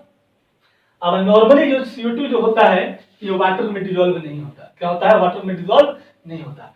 तो करता क्या है कि इस CO2 को इसमें डाल करके और बहुत हाई प्रेशर पे, एट वेरी हाई प्रेशर पे क्या करते हैं, इसको हम लोग पैक कर देते हैं, है ना। क्या करते हैं, देखो हमने बताया था कि प्रेशर अगर ज्यादा होगा तो सोलिबिलिटी क्या होगी, गैस की ज्यादा होगी। अभी पढ़ाया तो था कि सोलिबिलिटी जो होता है डायरेक्टली प्रोपोर्शनल टू क्या होता है, प्रेशर होता है। तो जितना ज्यादा प्रेशर होगा वो गैस इसमें क्या करेगा, इतना आसानी से क्या करेगा, डिजोल्व हो जाएगा। तो हाई प्रेशर पर, बहुत ज्यादा प्रेशर पर क्या करते हैं, इसको हम लोग इसमें डाल करके इस बोतल को क्या करते हैं, सील्ड कर देते हैं, है ना। क्यों करते हैं कि हाई प्रेशर डालेंगे तो ये गैस क्या करेगा, इस लिक्विड में क्या कर जाएगा, डिजोल्व कर देता है ना। फिर क्या होता है, कभी देखिएगा कि जब आप लाते हो घर और ला करके इसको तोड़ते हो तो गैस निकलता है, करके निकलता है। और कौन सा गैस निकलता है, यहाँ से CO2 गैस निकलता है। आप कभी कभी अगर पी भी लेते हो तो डकार आता है तो गैस बाहर निकलता है, वो भी कौन सा गैस होता है, ये CO2 गैस होता है। तो होता क्या है, पैक तो किया मैंने हाई प्रेशर पे, हाई प्रेशर पे जाने के बाद क्या करेगा, इसमें डिजोल्व करेगा। लेकिन जैसे ही इसको बोतल खोले तो क्या होगा, प्रेशर लो हो जाएगा क्योंकि ये टाइटली पैक था हाई प्रेशर पे। जैसे इसको खोलेंगे, इस बोतल को ओपनर से खोलेंगे, ओपन करेंगे तो क्या करेगा कि यहाँ से CO2 गैस निकलने लगता है। यानी कि लो प्रेशर पे ये गैस अब इसके अंदर सोलुबल नहीं रहा। पहले क्या था, हाई प्रेशर था तो ये सोलुबल था, लो प्रेशर हो तो सोलुबल नहीं हो, क्या करेगा, सारा गैस बाहर निकल जाता है। आई बात समझ में ना। इसीलिए कभी भी कोल्ड ड्रिंक जब आप पीजिएगा, है ना, तो डायरेक्ट बोतल खोल करके मुंह में मत डालीजिएगा, ठीक ना। क्या कीजिएगा, बोतल खोल दीजिएगा और उसको धीरे धीरे गिलास में डालिएगा, है ना। थोड़ा देर के बाद मतलब कि कम से कम 2 मिनट वेट कीजिएगा, 2 मिनट, 2.5 मिनट, 3 मिनट तक, ताकि वह सारा गैस जो बुलबुले के रूप में क्या करेगा, वो बाहर निकल जाए, यानी कि CO2 गैस बाहर निकल जाए। CO2 गैस जब बाहर निकल जाएगा तब उस पीजिएगा तो वो आपको क्या करेगा, बॉडी के अंदर में, आपके शरीर में ज्यादा से ज्यादा आपको कार्बन डाइऑक्साइड नहीं भेज पाएगा, ठीक है ना। नहीं तो डायरेक्ट बोतल खोले मुंह में डालिए तो समझिए आप CO2 भी आप क्या कर रहे हो, अंदर ले जा रहे हो, ठीक है ना, जो कि आपके लिए क्या हो जाएगा, हानिकारक हो जाएगा, ठीक ना। लिख लेंगे कि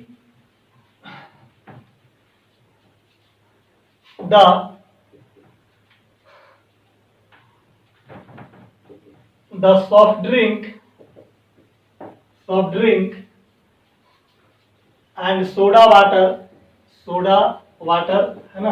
सोडा वाटर भी समझते होंगे, देखते होइएगा पटना में सोडा वाटर पिलाता है, ठेला पे लगा लेता है, बोलता है कि 5 रुपए में गिलास, 10 रुपए में गिलास देता है ना। तो क्या होता है उस समय भी वही उसको बोलते हैं सोडा वाटर, ठीक है ना। उसको बोलते हैं सॉफ्ट ड्रिंक, कोल्ड ड्रिंक्स हो गया, पेप्सी हो गया, जितने भी होते हैं, the soft drink and soda water लिखेगा contain CO2 gas which are tightly sealed, packed at very high pressure, याद रखिएगा, है ना। देखेंगे कि when bottle of soft drink या soda water get opened then CO2 gas क्या हो जाएगा, एस्केप्ट, है ना। देखते हो ना बुलबुला टाइप का, या सील पैक ही रहेगा उसको पूरा कस के ला तो देखना पूरा जहाज अंदर की तरफ बन जाता है ना। सेम यानी तो हाई प्रेशर क्या होता है, टाइटली बने। प्रेशर जब हाई होगा तो क्या होगा, गैस आ चलो बोलेंगे। लेकिन यहाँ पर एट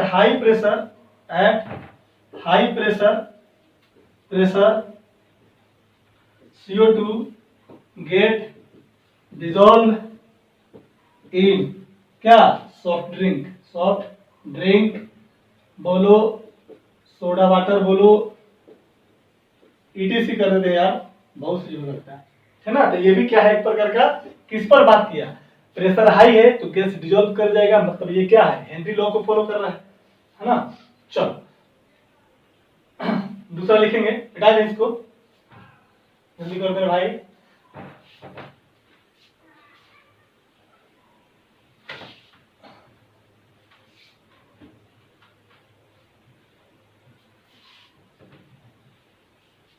दूसरा लिखिएगा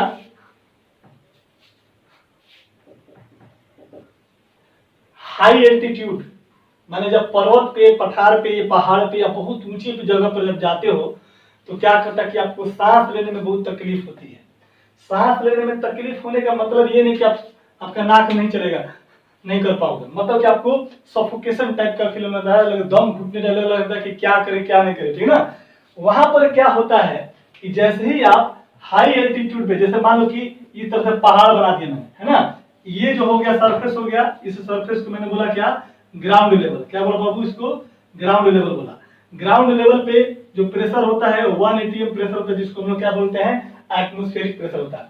और कोई बंदा मान लो कि यहाँ पर है, इसको सांस लेने में कोई तकलीफ नहीं है, लेकिन जैसे ही बंदा यहाँ से यहाँ पर जाकर चढ़ गया, ये हाई एल्टीट्यूड पर जाकर मान लो कि यहाँ पर चढ़ गया हाई एल्टीट्यूड पे, तो हाई जैसे जैसे ऊंचाई पर चढ़िएगा, एट हाई अल्टीट्यूड पे चढ़िएगा, तो क्या होगा कि एटमॉस्फेरिक प्रेशर का जो वैल्यू होता है, क्या होता है, प्रेशर जो होता है, क्या होता है बाबू, ये बहुत क्या होता है, लो हो जाता है। प्रेशर क्या होता है, लो हो जाता है, ठीक ना। देखें आप ग्राउंड लेवल पर है, ऊपर जब चढ़िएगा, मतलब पहाड़ पर चढ़िएगा, तो प्रेशर क्या होगा, बहुत आपके बॉडी के अंदर प्रेशर क्या हो जाएगा, लो हो जाएगा।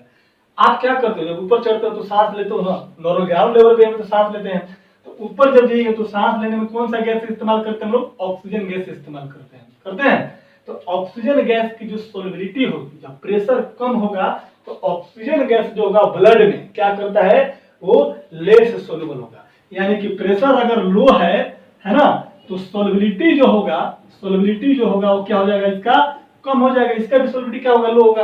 और आपको पता है कि बॉडी के जितने भी वाइटल ऑर्गन हैं, जैसे खास करके आपको मैं बात करूं, लंग्स हो गया, हार्ट हो गया, ब्रेन हो गया, इस सब को क्या चाहिए, ऑक्सीजन चाहिए, है ना। तो जब इन लोग को ऑक्सीजन कहां से मिलेगा, जो ब्लड में प्रेजेंट होता है, ऑक्सी हेमोग्लोबिन पढ़े होंगे, रिस्पिरेटरी सिस्टम में आपको पढ़ाए होंगे सर लोग, तो वहां पर क्या होगा कि ब्लड में ऑक्सीजन का लेवल कम हो जाता है। ऑक्सीजन का लेवल कम होने का मतलब ये नहीं कि आपके बॉडी में ऑक्सीजन है ही नहीं, बल्कि ये होता है कि आपको ऑक्सीजन डिजोल्व नहीं मिलेगा वहां पर, यानी कि वो ऑक्सीजन आपके ब्लड में सोलबिलाइज नहीं है। क्यों नहीं है भाई, क्योंकि प्रेशर लो हो गया तो सोलबिलिटी क्या करेगा, डिक्रीज करेगा। अब जिस अमाउंट में लंग्स को ऑक्सीजन चाहिए, जिस अमाउंट में आपको हार्ट को ऑक्सीजन चाहिए, ब्रेन को ऑक्सीजन चाहिए, वो उस पहाड़ पर नहीं मिल पाता है। जब नहीं मिल पाता है तो इंसान की सोचने की, समझने की क्षमता क्या होती है, कम हो जाती है।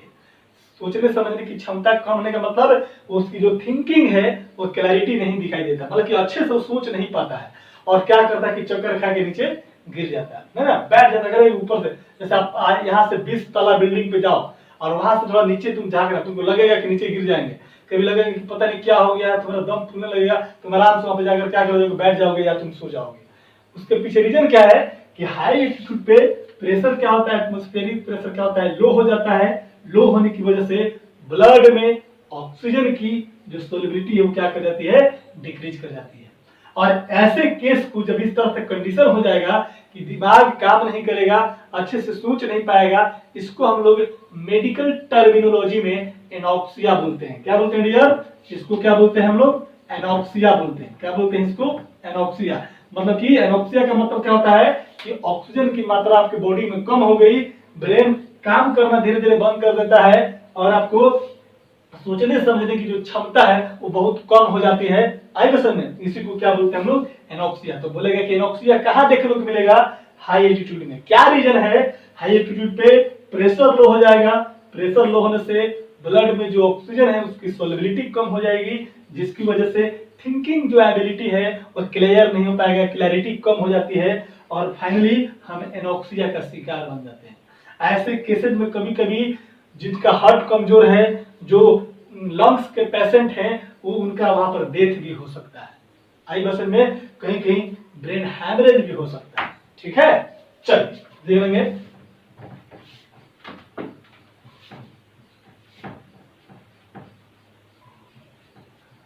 देखेंगे एट वेरी हाई, ऐसे लिखो एट एल्टीट्यूड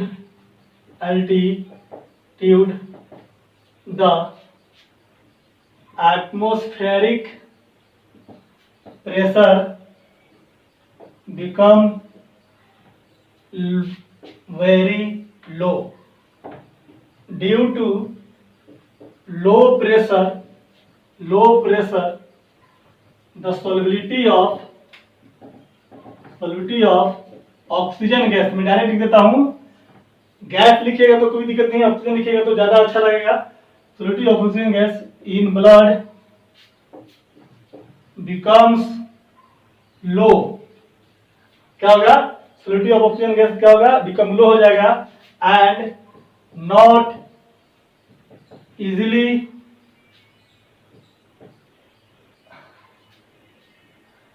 available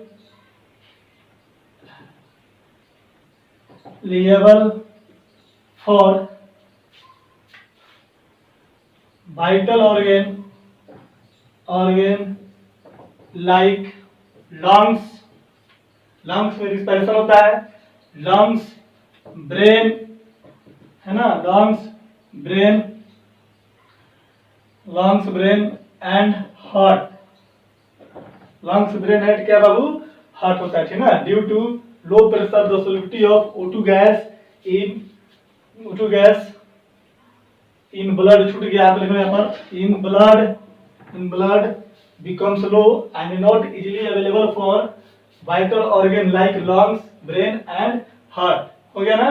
देखेंगे this causes, इसे लिखेगा due to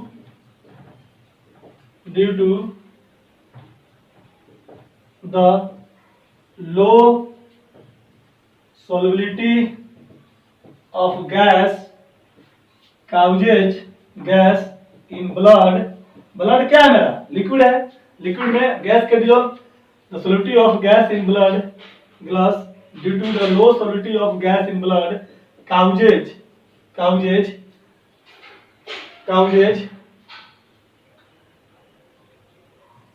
lower thinking ability, है ना, माने कि क्लियर थिंकिंग नहीं, अच्छे से सोच नहीं पाएगा, है ना। and this medical term is called anoxia. क्या बोलेंगे इसको बाबू? एनोक्सिया बोलेंगे, ठीक ना। यानी कि सोचने की एबिलिटी कम हो जाएगी, है ना, लोअर थिंकिंग एबिलिटी, है ना। And this medical term is called क्या बाबू? तो उसको क्या बोलेंगे? एनोक्सिया बोलेंगे, ठीक है। चलो, ये हो गया लैंग्वेज टाइप का। आपको ऑब्जेक्टिव क्वेश्चन पकड़ना है ना, तो कैसे किया जाएगा दिखा देता हूं मैं। बिठा दे इसको, जल्दी करो। देखो इधर,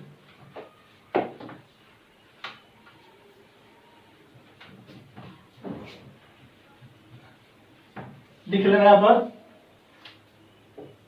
एनोक्सिया का मतलब क्या होता है? क्या दिखने वाला? एट हाई एल्टीट्यूड पे देखने को मिलेगा, है ना। कहां पर? पहाड़, पर्वत पठार पर। होता क्या है?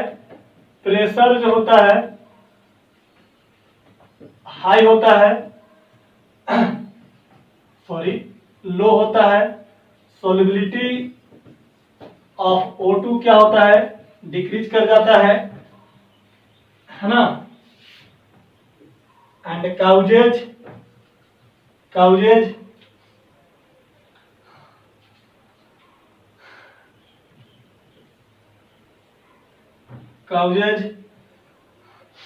क्या? डी एबिलिटी लिख दो, D ability in thinking, clear thinking करो, ज्यादा अच्छा रहेगा। क्लियर थिंकिंग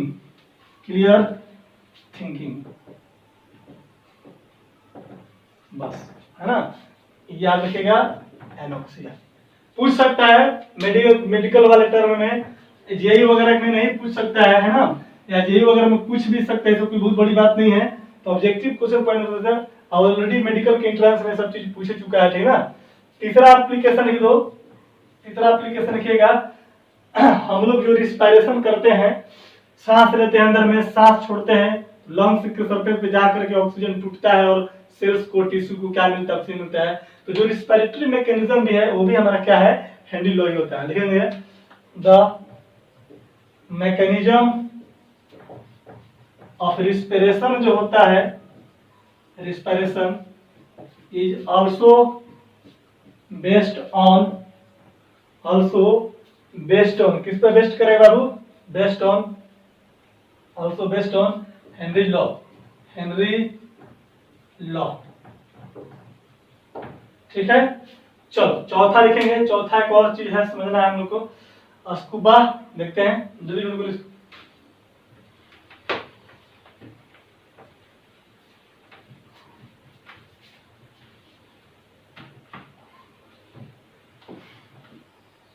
चलो थोड़ा सा इंक डाल लेता हूं मैं, है ना, इसके बाद स्टार्ट करता हूं।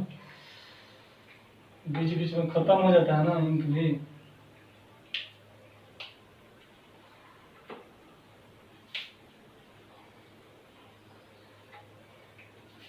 तू लोग बताया नहीं जी बाढ़ का कंडीशन क्या है, तू लोग यहाँ का लग रहा सब बाढ़ में दहा गया क्या तू लोग भी हैं?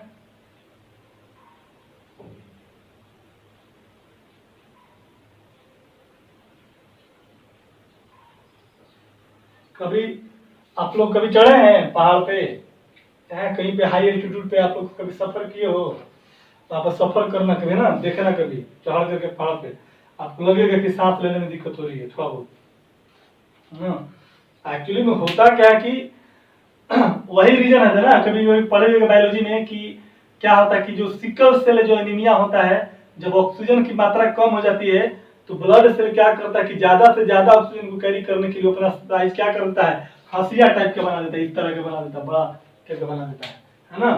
पता नहीं क्या होता है ना, बायोलॉजी में पहले पढ़ते थे बायोलॉजी, अब नहीं पढ़ते हैं, है ना। चलो देखो आते हैं हम लोग नेक्स्ट देखते हैं, next application, fourth number application में देखिएगा।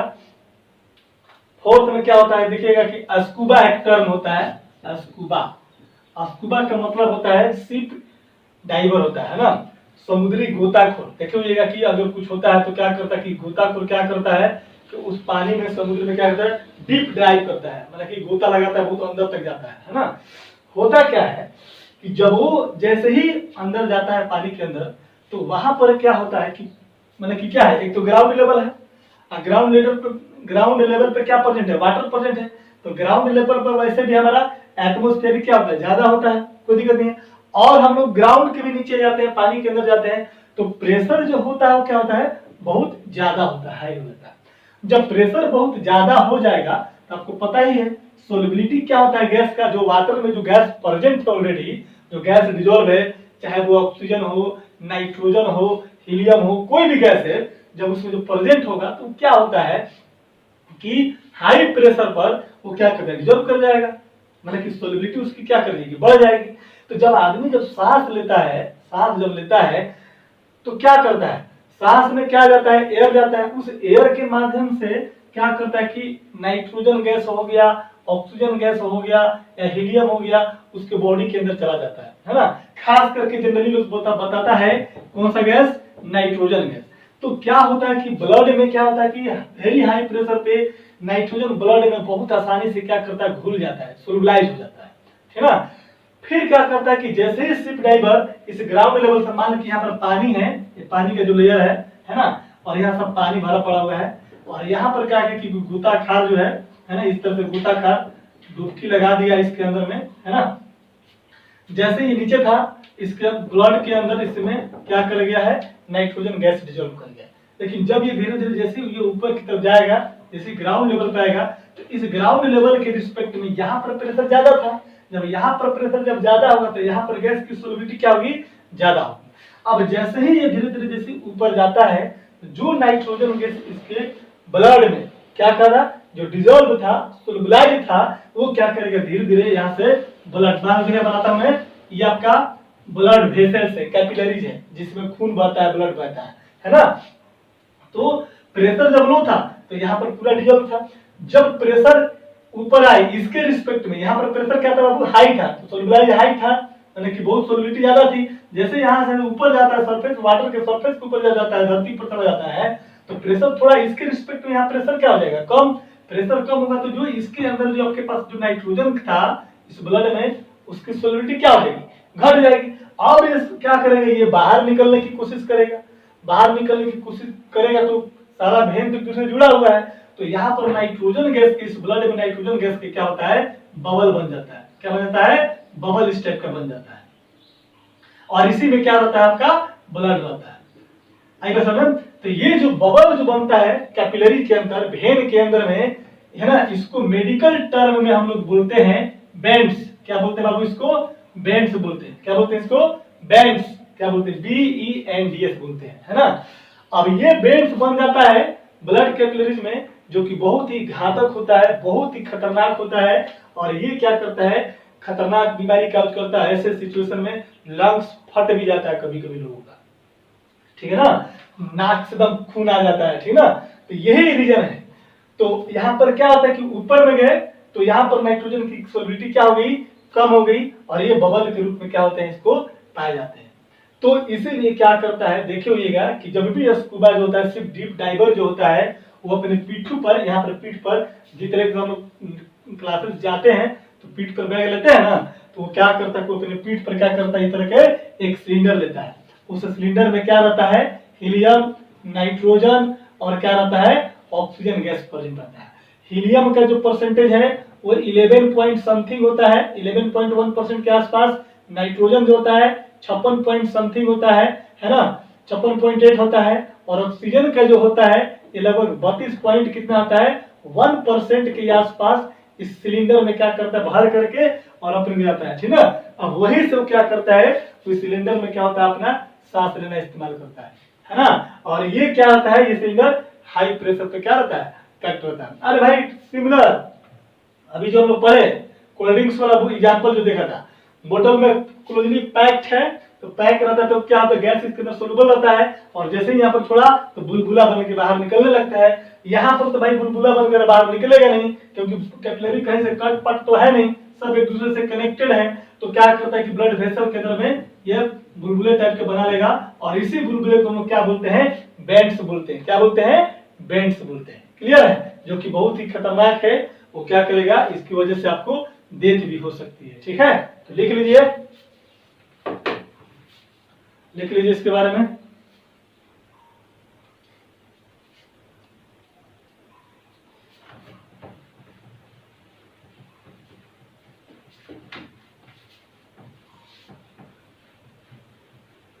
देखेंगे चौथा होगा ना, देखेंगे चौथा एप्लीकेशन में लिखिएगा, चौथा या पांचवा जो भी होगा लिख लेना यार, है ना।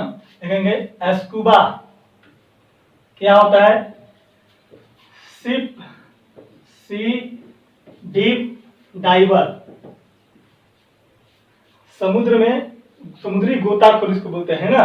ये क्या कहता है कि इसका लिखना कि इन deep see the pressure become very high and leads the more solubility of nitrogen gas in blood।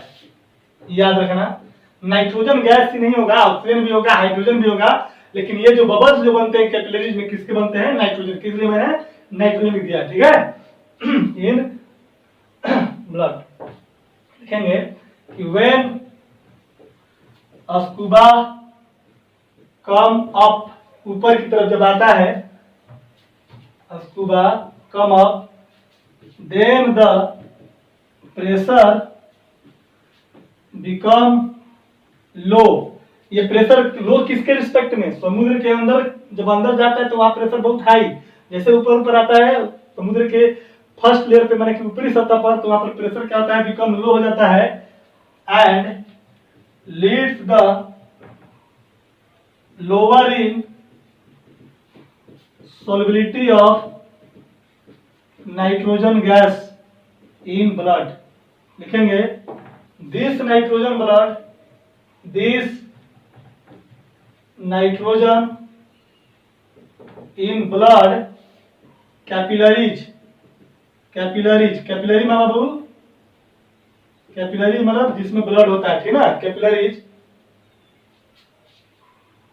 Capillaries, this nitrogen in blood capillaries causing bubbles, causing bubbles, which later LATR बाद में, जो कि बाद में later causes, later called लिख दो, ज्यादा है causes तो ही गया, later called blends, याद रखना। क्या बोलेंगे इसको बाबू हम लोग, सॉरी बेंड्स बोलते हैं, क्या बोलते हैं इसको, बेंड्स बोलते हैं, याद रखना।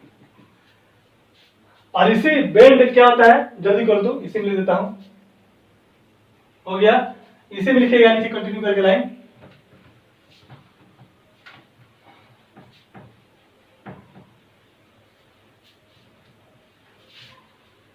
लिखिएगा this bands are more dangerous and causing death,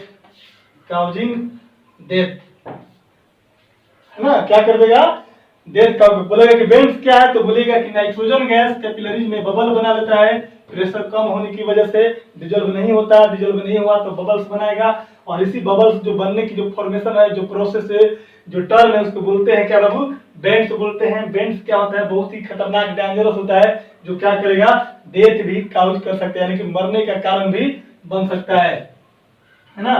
चलिए ये हो गया, तो क्या करेगा, तो भाई ये जब बीमारी हो गया तो इसको इलाज करने का कोई दवा भी होगा, तो दवा नहीं, तरीका क्या बोलता है बेंड करने के लिए, कि आप जब भी गोताखोर आप जाना चाहते हो समुद्र के अंदर में, डिप मारने जाते हो, यानी कि अपने डाइव करने जा रहे हो, तो आपको क्या करना है कि अपने पीठ पे एक टैंक लेना है, और जिस टैंक में क्या रहेगा, ऑक्सीजन, नाइट्रोजन और हीलियम का गैस लेते हैं, ठीक ना, वो भी क्या है, टाइटली पैक होता है। तो लिख लेंगे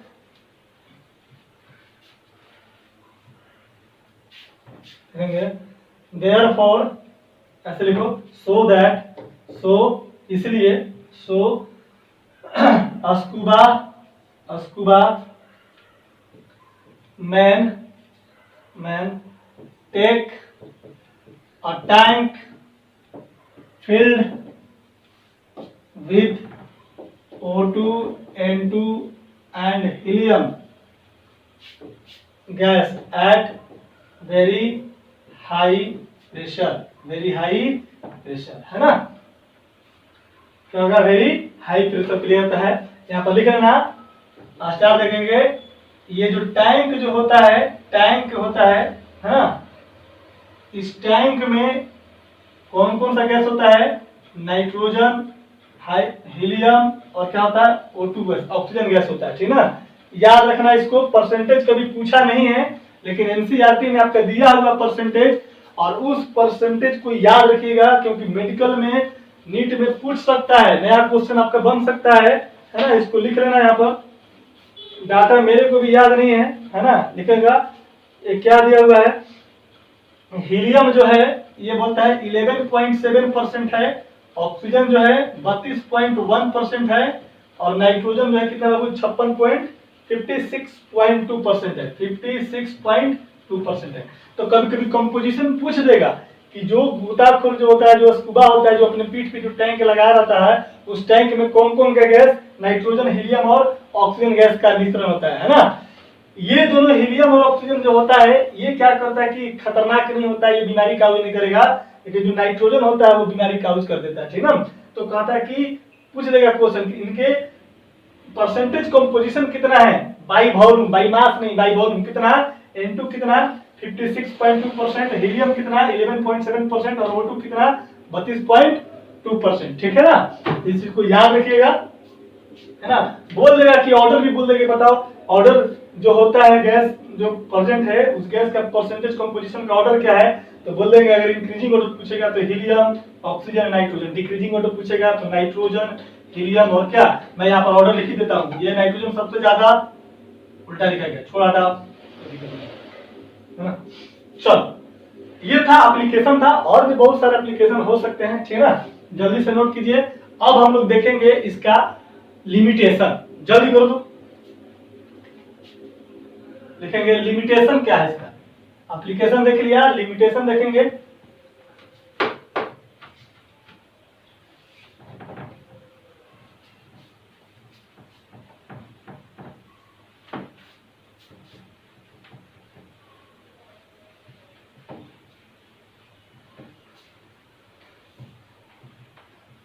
लिमिटेशन लिख लीजिएगा।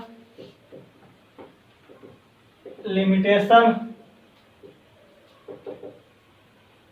लिमिटेशन में डबल टी होता है क्या, देख लेना बाबू। लिमिटेशन देख लेना, एक ही होता है सर, लिमिटेशन डबल होता है सर, जो भी होता है देख लेना। Limitation of Henry law, Henry's law. क्या क्या होता है इसका लिमिटेशन। कहता है कि प्रेशर हाई होना चाहिए, लेकिन प्रेशर नॉट टू हाई नहीं होना चाहिए, मतलब कि बहुत बहुत ज्यादा हाई है, ठीक है, लेकिन बहुत ज्यादा हाई नहीं होना चाहिए। Pressure must not T double O, too माने बहुत, टीओ नहीं, टी डबल टू हाई, है ना। लिखेगा temperature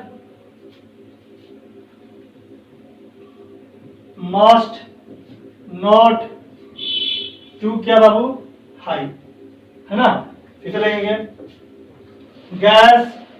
gases are not be dissociated और एसोसिएटेड, यानी गैस जो होना चाहिए डिसोसिएटेड नहीं होना चाहिए, गैस गया डिसोसिएट कर गया, या गैस किया और वहां पर जो अदर जो प्रेजेंट है उसके साथ एसोसिएट कर गया, ऐसा नहीं होना चाहिए। मतलब केमिकल कोई रिएक्शन नहीं होना चाहिए, मैंने पहले ही बता दिया था। Gases are not to be dissociated और एसोसिएटेड, है ना। देख लेंगे तीसरा कि the gases are not participate with other gases present in liquid solvent, माने जिस गैस को डिजोल्व होना है, ये नहीं कि पहले कि ऑक्सीजन को डिजोल्व होना है, जैसे पानी में पहले से नाइट्रोजन प्रेजेंट है और ऑक्सीजन को डिजोल्व होना है, तो ऐसा नहीं कि गया ऑक्सीजन नाइट्रोजन के साथ रिएक्ट करेगा, तो ऐसा प्रोसेस नहीं होना चाहिए, ठीक ना। तो ये लिमिटेशन है ना। नोट कर लीजिएगा कि ये सब पूछता नहीं उतना, बट बाय द नॉलेज के लिए जरूरी है। चलिए नोट कीजिए। अब हम लोग पढ़ेंगे इस पर कुछ आधारित कुछ न्यूमेरिकल्स है ना। एनसीईआरटी में 5 न्यूमेरिकल है, उसको कर लेंगे। एक क्वेश्चन जेई का है, उसको कर लेंगे। मेरे को लगता है कि लेक्चर आपका ज्यादा हो गया क्या। चल इसको जल्दी नोट कर, देखते हैं क्या होता है।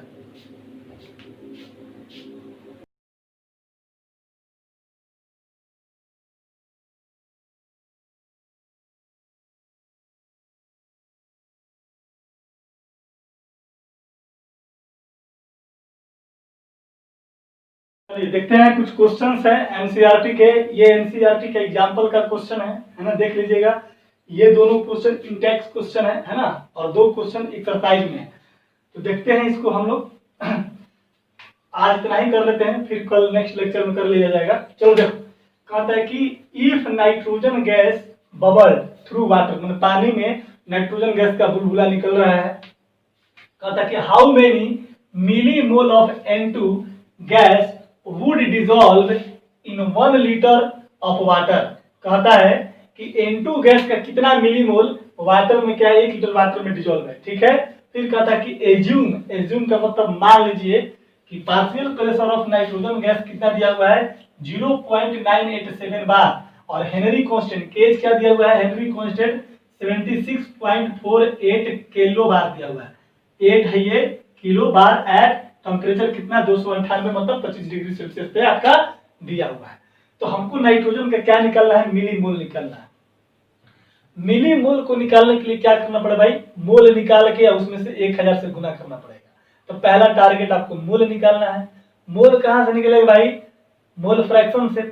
और मोल फ्रैक्शन और पार्शियल प्रेशर में क्या रिलेशन है गाइस, यहाँ पर देखो तो वाटर है, how many milli mole of N2 gas भी पार्शियल प्रेशर आपको यहाँ पर दिया हुआ है। तो देख तो यहाँ पर क्वेश्चन में गिवन है पी नाइट्रोजन कितना दिया हुआ बाबू, प्रेशर ऑफ नाइट्रोजन 0.987 बार दिया हुआ। ये लगभग 1 बार के बराबर भी हो सकता है, कोई दिक्कत नहीं है। इसके बाद क्या रहता है, तेरे पास केएच का वैल्यू दिया हुआ कितना 76.48 किलो बार दिया हुआ है। इसको किलो बार है, इसको बार में चेंज करने के लिए क्या करना, 76.48 गुना 10 के पावर 3 बार लिख सकते हैं इसको ना, कोई दिक्कत नहीं है। किलो में का मतलब 1000 से क्या कर दिया, गुना कर दिया, ठीक है। चलो तो ये निकल गया, केच निकल गया। अब क्या कहता है हम लोग को, मोल निकालना है ना। तो उसके लिए क्या जानते हैं, मोल निकालने के लिए क्या बने, रिलेशन देखो तो हम जानते हैं अकॉर्डिंग टू हेनरी लॉ कुछ भी नहीं है, क्या जानते हो बाबू, प्रेशर बराबर कितना होता है, के एच इंटू कितना एक्स N2 हो जाता है, कोई दिक्कत नहीं। देखो यहाँ पर समझाने के लिए, ये कंटेनर है, ये वाटर है, मेरा लिक्विड सॉल्वेंट वाटर है, और इस वाटर का वॉल्यूम कितना है, 1 लीटर है। कितना वॉल्यूम, 1 लीटर है। और इसमें कहता है कि नाइट्रोजन गैस इसके सरफेस पे प्रेशर लगाता है, मतलब कि नाइट्रोजन गैस का पार्शियल प्रेशर कितना बाबा, कितना है 0.987 बार, है ना। यानी कि ये इसमें डिजोल्व करता है, बबल छोड़ता है, जो भी करता है ना। तो 1 लीटर है, तो कहता है कि इसका मिली मोल निकालना है। तो देखो ये जब डिजोल्व कर जाएगा तो कुछ इसका भी मोल होगा और कुछ वाटर का भी मोल होगा, हो जाएगा ना। तो हम लोग मोल फ्रैक्शन ऑफ अगर गैस की बात करें N2 की, तो क्या बोलोगे कि sir KH N2 mole fraction of N2 का मतलब N2 का मोल बटे में टोटल मोल, यानी कि लिख सकते हैं कि N2 माने मोल ऑफ N2 बटा में N2 प्लस कितना बाबा NH2 बोल सकते हैं। अरे मेरे भाई इस लिक्विड सॉल्यूशन में N2 पहले यहाँ पर था, ये वाटर है, ये इसके अंदर आ गया, N2 यहाँ पर आ गया, तो बन गया सॉल्यूशन। अब सॉल्यूशन में नाइट्रोजन गैस मेरा सॉल्यूट की तरह काम करेगा, वाटर मेरा सॉल्वेंट की तरह काम करेगा। तो टोटल मोल का मतलब नाइट्रोजन का मोल प्लस में क्या वाटर का मोल। मोल फ्रैक्शन बोलता है नाइट्रोजन का रिलेशन के अनुसार कि गैस के मोल फ्रैक्शन के डायरेक्टिव प्रोपोर्शनल क्या होता है, प्रेशर होता है। तो अगर मोल फ्रैक्शन ऑफ तुम नाइट्रोजन निकालोगे तो तुम क्या बोलोगे, नाइट्रोजन का मोल बटे में टोटल मोल, करिएगा आप लोग, कोई दिक्कत नहीं है। चलो देखो अब यहाँ पर तो नाइट्रोजन का मोल निकालना है, अब मिली मोल निकालना है, तो पहले मोल निकल जाएगा, तो मिली मोल निकाल सकते उसमें 1000 से मल्टीप्लाई करके। अब जरा देख तो यहीं पर मैं थोड़ा सा बात करता हूँ, N2 को छोड़ देंगे। अब वाटर का मोल कैसे निकलेगा, तो देख तो चूंकि डेंसिटी बराबर क्या होता है बाबू, मास बटे में कितना वॉल्यूम होता है। अब पानी का डेंसिटी कितना होता है, 1 होता है, या 1 ग्राम पर ml कितना होता है, 1 ग्राम पर ml। तो डेंसिटी अगर हो गया 1 तो m बटा में ml होता है, 1 ऊपर ये हो जाएगा ग्राम और नीचे में क्या ml।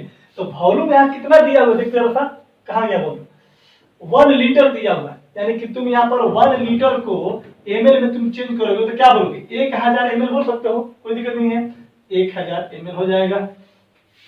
अरे 1 लीटर बराबर 1000 ml नहीं होता है क्या, अरे यार तुम लोग एकदम जो है ना गुस्सा दिला देता है। मास कितना जाएगा वाटर का, ये DH2O कर दे, है ना। तो कितना जाएगा, m बराबर कितना 1 गुना 1000 बराबर 1000 क्या हो जाएगा, ग्राम हो जाएगा तेरा वाटर का। इसलिए मोल ऑफ वाटर कितना हो जाएगा बोल, तो मोल ऑफ वाटर क्या बोलोगे, मास बटा में मोलिकुलर मास बोलोगे क्या। मास वाटर का कितना 1000 बटा में वाटर का मोलिकुलर मास कितना 18 बराबर करोगे तो 55 पॉइंट कितना 5 आ जाएगा, है ना। अब जरा देख हमने क्या किया, वाटर का मोल निकल गया। अब इस फॉर्मूला में रखो तो यहाँ पर P = KH, KH का वैल्यू कितना है, इतना है। इसको बार में कन्वर्ट करके कितना रहा था, इतना। तो KH का वैल्यू लिख सकते हैं, KH की जगह पर कितना लिख सकते बाबू, आप प्रेशर की जगह कितना लिख सकते हैं 0.987, डायरेक्ट फॉर्मूला पर पुट करता हूं मैं 0.987 बराबर KH का वैल्यू 76.48 गुना 10 के पावर कितना 3 हो जाएगा, गुना N N2 बटा में NN2 प्लस कितना NH2 कितना 55 पॉइंट कितना 5। अब देखो पानी 1 लीटर है ना, और क्या है इसका मोल। अब मान लो कि यहाँ पर नाइट्रोजन की मोल की बात करेंगे तो कहता है कि नाइट्रोजन का मोल क्या होगा, बहुत ही कम होता है। मोल फ्रैक्शन का मतलब क्या होता है जरा देख तो, ये इसको तुम इधर लाओगे, इसको सॉल्व करने के बाद 0.987 बटा में ये टर्म गुना में जाएगा 76.48 गुना 10 के पावर 3 बराबर कितना NN2 बटा में NN2 प्लस कितना 55। देख तो ये टर्म मेरा 55.5 है, ये वाला टर्म क्या था मेरा मोल फ्रैक्शन था, और 0.98 है और उसमें हम इतना से डिवाइड करेंगे, यानी कि इतना से डिवाइड करने पर 0.0000 बहुत कम वैल्यू आएगा, यानी कि मोल ऑफ N2 क्या हो जाएगा बहुत कम आएगा।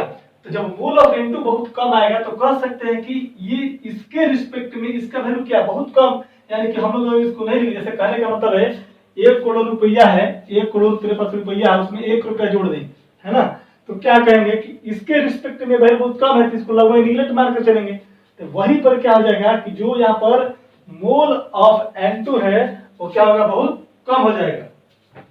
ऐसा कर, पहले तो स्क्रीनशॉट मार पहले बढ़िया से, ठीक है, इसके बाद हम सॉल्व करते हैं। कोई दिक्कत नहीं, हो गया। चल देख क्वेश्चन में सारा डाटा हमको पता है, देखिएगा सब मिटा देता हूं, अब कोई दिक्कत नहीं है। हमने क्या लिखा था और देख तो P(N2) partial pressure of N2 बराबर क्या था KH गुना NN2 बटे में NN2 प्लस कितना NH2 था, है ना। तो यहाँ पर KH के वैल्यू रखा था कितना बाबू 76.48 गुना 10 के पावर 3 हो जाएगा, गुना NN2 बटा में NN2 प्लस कितना NH2 55 पॉइंट कितना 5। यहाँ तक कैलकुलेट कर लिए थे हम लोग, कोई दिक्कत नहीं है। पार्शियल प्रेशर का वैल्यू 0.987 था और इसको इधर लाएंगे तो यहाँ गुना में डिवीजन हो जाएगा कितना 76.48 गुना 10 टू द पावर कितना 3 बराबर NN2 बटा में कितना NN2 प्लस कितना 55.5, है ना। अब देखो ये पोर्शन में बोल रहा हूँ कि यह मेरा मोल फ्रैक्शन है, इसका टोटल का वैल्यू कितना है इतना है, जो कि बहुत कम है। मोल फ्रैक्शन किसका बाबा नाइट्रोजन का मोल फ्रैक्शन, है ना, तो बहुत कम है। तो हम लोग इसको क्या करेंगे, है ना, यहाँ पे लिख देंगे कि चूंकि NN2 मच लेस देन कितना NH2O, इसीलिए NN2 प्लस 55.5 ये लगभग कितना 55.5, यानी कि हम लोग कह सकते हैं कि इसको यहाँ से निगलेक्ट कर देंगे, मान लेंगे कि ये नहीं के बराबर प्रेजेंट है। तो वैल्यू कितना हो जाएगा 0.987 बटा में 76.48 गुना 10 के पावर कितना 3 और ऊपर हो जाएगा NN2 बटे में नीचे क्या बच जाएगा सिर्फ 55 पॉइंट कितना 5। तुम यहाँ से तिरछा तिरछी गुना करोगे तो NN2 जो होगा NN2 बराबर कितना हो जाएगा, इससे गुना और ये डिवीजन हो जाएगा 0.987 गुना 55.5 डिवाइडेड बाई कितना हो जाएगा 76.48 गुना 10 के पावर कितना 3 हो जाएगा। और ये क्या निकाला गया तेरा मोल निकाला गया, मोल ऑफ N2। अब तेरे को मिलीमोल चाहिए, इसलिए मिलीमोल कितना हो जाएगा मोल गुना कितना 1000, मोल का वैल्यू कितना 0.987 गुना 55.5 और 1000 से गुना करेंगे ना, नीचे में 76.48 गुना 10 के पावर 3 और ऊपर कितना करना पड़ेगा बोल तो 1000 करना पड़ेगा, क्या बना ना। ये हो गया तेरा पास मोल, और मोल में 1000 से गुना करें मोल मिलीमोल हो जाएगा। ये जो करोगे यही आपका आंसर हो जाएगा फाइनल, इसको सॉल्व कर लीजिएगा आगे, ठीक है। चलिए बढ़े आगे, नेक्स्ट क्वेश्चन। ये दोनों क्वेश्चन इंटेक्स क्वेश्चन है, इसको देखते हैं, जल्दी करो इसको।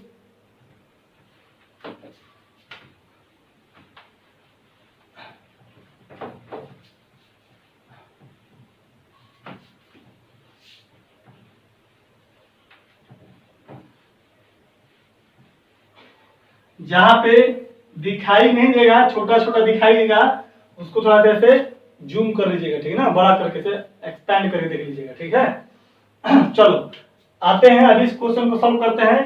क्वेश्चन नंबर 2 पॉइंट की तरह क्या है 6 है, ये इंटेक्स क्वेश्चन है, याद रखना इंटेक्स का क्वेश्चन है। कहता है कि H2S hydrogen sulphide is toxic gas, एक प्रकार का खतरनाक गैस है, हानिकारक है ना, with rotten egg like smell, जो कि सड़े हुए मछली के समान क्या है स्मेल देता है। यूज्ड फॉर क्वालिटेटिव एनालिसिस, माने कि किसी लेबोरेटरी में इसका इस्तेमाल किया जा रहा है क्वालिटेटिव एनालिसिस करने के लिए H2S का, ठीक ना। कहता है कि if the solubility of H2S is in water 0.195 m दिया स्मॉल m, मतलब क्या यहाँ पर स्मॉल m क्या दे दिया मोलालिटी दे दिया, ठीक ना। H2S का मोलालिटी दिया, तो कहता है क्या कि कैलकुलेट हेनरी कांस्टेंट, केज का वैल्यू निकालना है। तो जरा देख तो यहाँ पर H2S है और इसका दिया हुआ है सॉल्युबिलिटी। अब तुम बोलोगे कि सॉल्युबिलिटी का यूनिट क्या होता है, मोल पर KG, amount of solvent dissolve in 500 gram of, हम क्या बोला था लिक्विड बोला था ना। तो यहाँ पर मोलालिटी का बोलने का मतलब कि उसके अमाउंट को रिप्रेजेंट कर रहा है, यानी कि सॉल्वेंट का अमाउंट किस में लिया है केजी में लिया है, तभी तो मोलालिटी बोला है इसको। तो नॉर्मली एक ही बात याद रखिएगा, सॉल्युबिलिटी का मतलब होता है कि amount of solute dissolve in किस में सॉल्वेंट में। सॉल्वेंट का अमाउंट किस में हो सकता है, ग्राम में भी हो सकता है, किलोग्राम में भी हो सकता है। किलोग्राम होगा तो मोलालिटी बोल देंगे, अगर लीटर में होगा तो उसको क्या बोल देंगे मोलालिटी भी बोल देंगे, नहीं बोल देंगे। तो वही चीज को समझना है। तो सॉल्युबिलिटी ऑफ दी, सॉल्युबिलिटी कितना दिया है उसका कितना दिया मेरे भाई 0.195 स्मॉल दिया। इसका मतलब क्या हो गया, अगर x m इंटू एक्स के फॉर्म में है, x इंटू एम के फॉर्म में, तो तुम क्या बोल सकते हैं इसको, मतलब क्या होगा कि इतना mole of solute particle dissolve in 1 kg of solvent. इसका मतलब ये समझते हैं ना, इट मींस क्या कर सकते हैं कि 0.195 mole of H2S present in 1 kg of solvent हो गया। माने कि सॉल्वेंट आपका, यानी कि हम कह सकते हैं कि number of mole of H2S कितना 0.195 ना, वेट ऑफ सॉल्वेंट, सॉल्वेंट कौन सा मेरा वाटर, इसका वेट कितना दे दिया 1 kg, दैट इज 1000 ग्राम दे दिया, यानी कि मास ऑफ वाटर दे दिया। उसके केस में डेंसिटी से हमने क्या किया था रिलेट करके मास निकाला था। तो जब मास निकल गया तो वाटर का मोलिक्यूलर मास निकल जाएगा, पता है कितना होता है 18 होता है वाटर का मोलिक्यूलर मास हो जाएगा। तो मोल निकल जाएगा, NH2O निकल जाएगा, कितना गिवन मास कितना है 1000 बटा 18 बराबर कितना 55 पॉइंट कितना 5। याद रखना जब भी वाटर में डिसॉल्व करेगा है ना, तो अगर 1000 ग्राम दिया रहे या 1 लीटर दिया रहे है ना, या 1 केजी दिया रहेगा, तो हमेशा वाटर का मूल्य कितना 55.5 है ना। 500 ml दे देगा 200 ml दे देगा, तो वहां पर निकालेंगे डेंसिटी से मास बटा वॉल्यूम, वॉल्यूम जितना रहेगा उसे तिरछा तिरछी गुना करके निकालेंगे, ठीक है ना। चलो तो ये हो गया मूल। यहाँ पर अब हम लोग को कारण क्या निकालने के लिए हेनरी कांस्टेंट बोलते हैं निकालने के लिए। तो देख तो P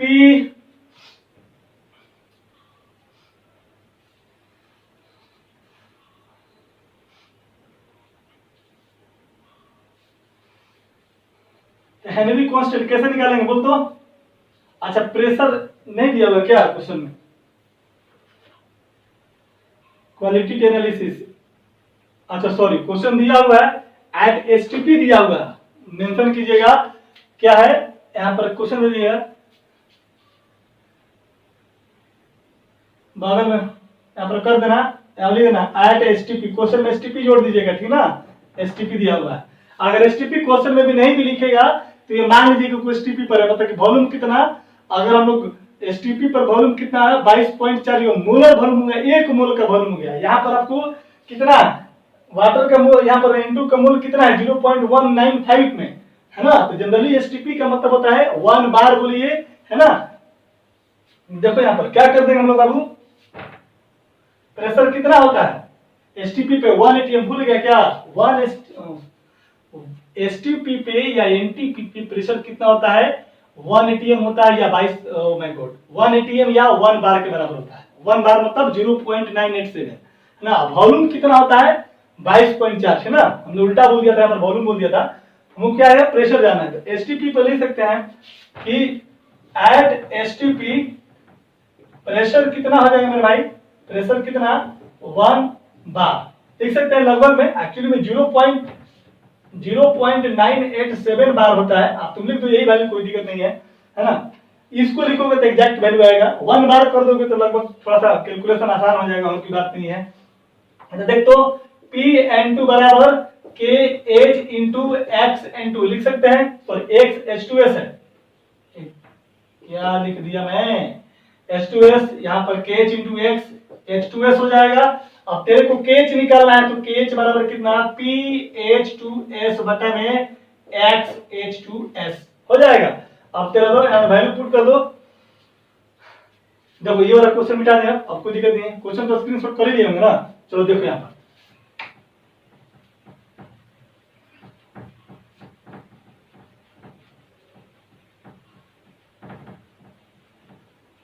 देखो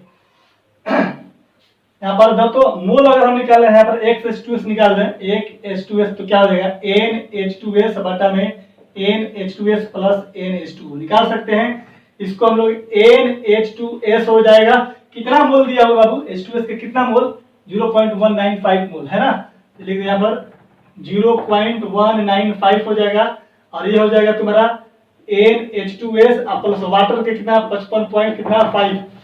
ये बहुत कम मात्रा में प्रेजेंट है, इसको क्या कर देंगे निगलेक्ट कर देंगे। तो लगभग ये वैल्यू आ जाएगा 0.195 बटा कितना 55.5।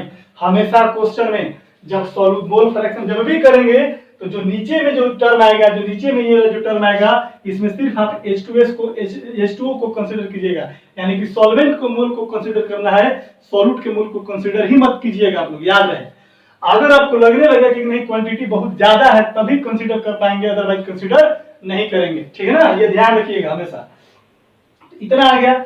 अब देखो यहाँ पर वैल्यू पुट कर, पी के प्रेशर कितना है 0.987 बटा में X H2S कितना है 0.19 कितना बाबू 5 डिवाइडेड बाई कितना है 55.5। इसको ऊपर करेंगे तो गुना हो जाएगा, ऊपर 55 कितना 5 हो जाएगा ना।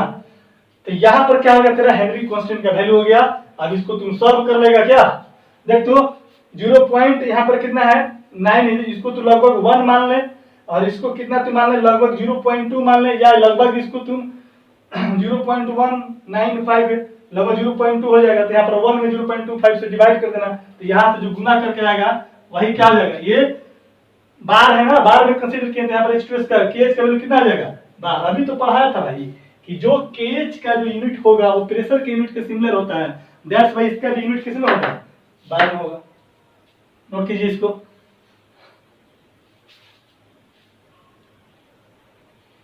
जल्दी कीजिए तो फटाफट हो गया। चलो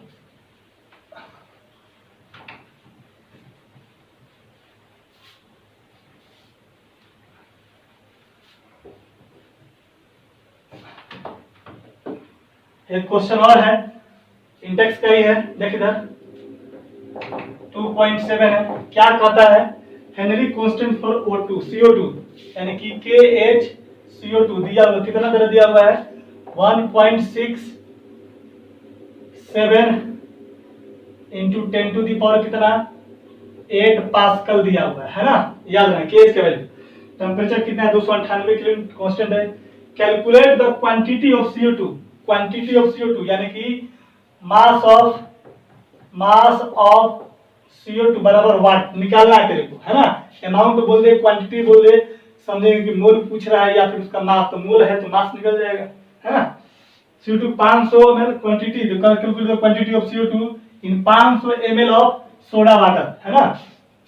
यानी कि वॉल्यूम ऑफ सोडा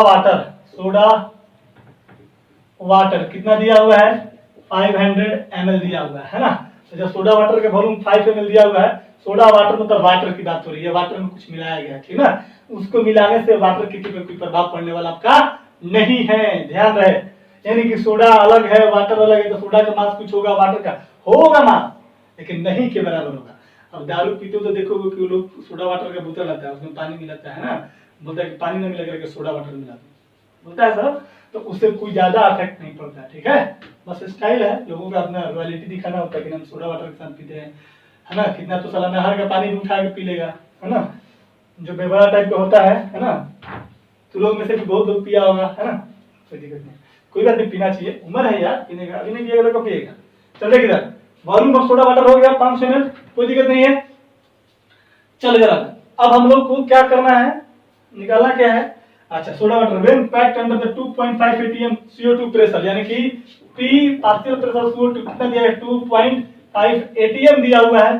तो किसी एटीएम को तुम पास्कल में तुम कन्वर्ट करेगा, क्यों करेगा पास्कल में कन्वर्ट, क्योंकि यहाँ पर वाटर जो है ml में क्यों कौन सा यूनिट है, सीजीएस यूनिट दिया हुआ है, यहाँ पर कौन सा एसआई यूनिट दिया हुआ है। इसको तुम निकालोगे तो 2.5 गुना 101 इंटू कितना होता है 132 इंटू 10, ये कितना होता है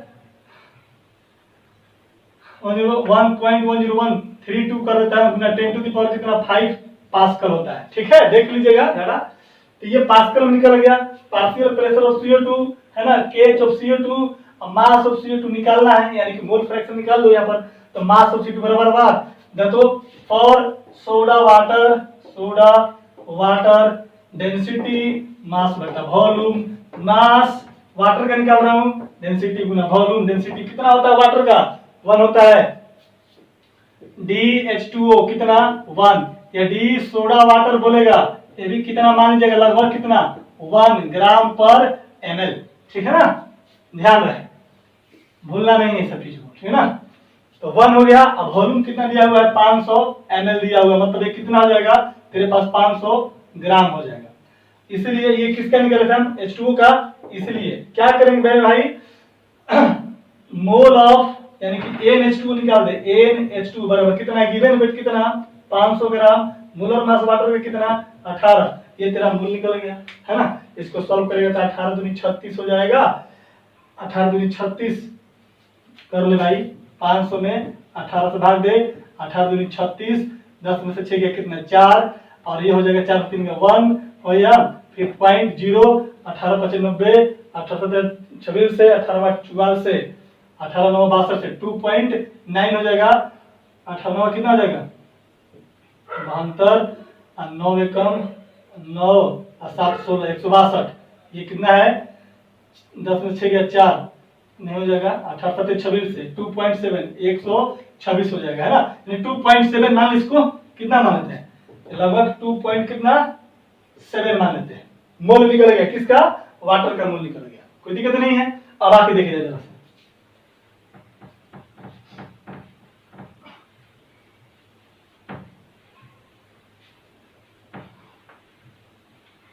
देखिए क्या करेंगे अब, PCO2 फॉर्मूला लगा दे, PCO2 बराबर KHNCO2 है ना, हाँ ठीक है, NCO2 प्लस कितना NH2 हो जाएगा।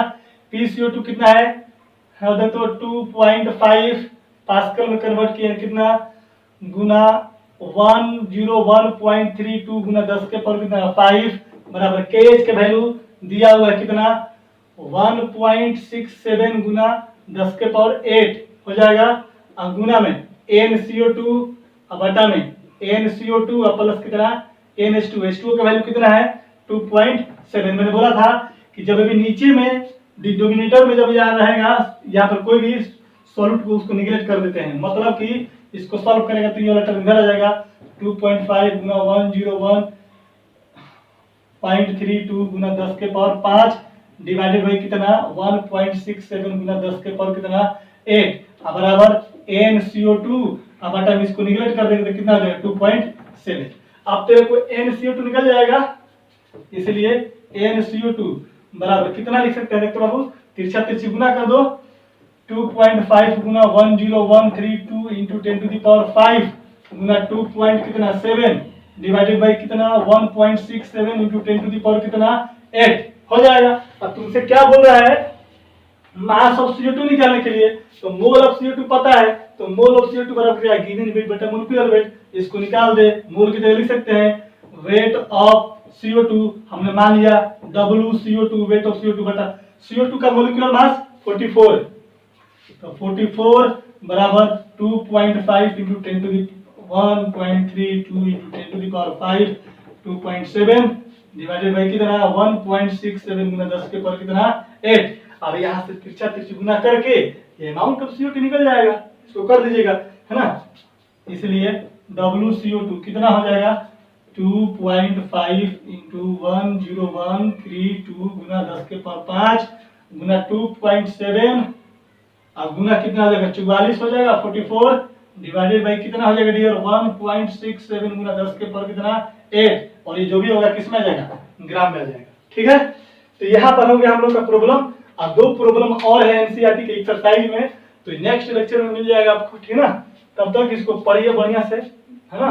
सारा क्वेश्चन एनसीईआरटी का मैं करवाते जा रहा हूँ, कोई एक्स्ट्रा क्वेश्चन करने की जरूरत नहीं है, जितना करवाएगा उसको बस कमेंट कीजिए, that is enough for any board exam, for any state level of medical entrance, state level engineering entrance, और इवन की आपको नीट और एम्स में तो कोई दिक्कत ही नहीं होने वाला है, एडवांस जेई मेन तक आपको सफर करने में कोई रुकने वाला नहीं, ठीक है। बसंते एक बार नहीं, इसको बार बार पढ़िएगा, तब जाकर जितना ज्यादा होगा, कहा भी गया है मोर प्रैक्टिस मोर परफेक्शनेस, है ना, यानी कि जितना ज्यादा प्रैक्टिस कीजिएगा उतना ज्यादा परफेक्ट बनिएगा, है ना। चलिए मिलते हैं, आज का लेक्चर बहुत लंबा हो जाएगा, है ना। मिलते हैं नेक्स्ट बार में, नोट कर लीजिए इसको, तब तक के लिए बाय, गुड नाइट।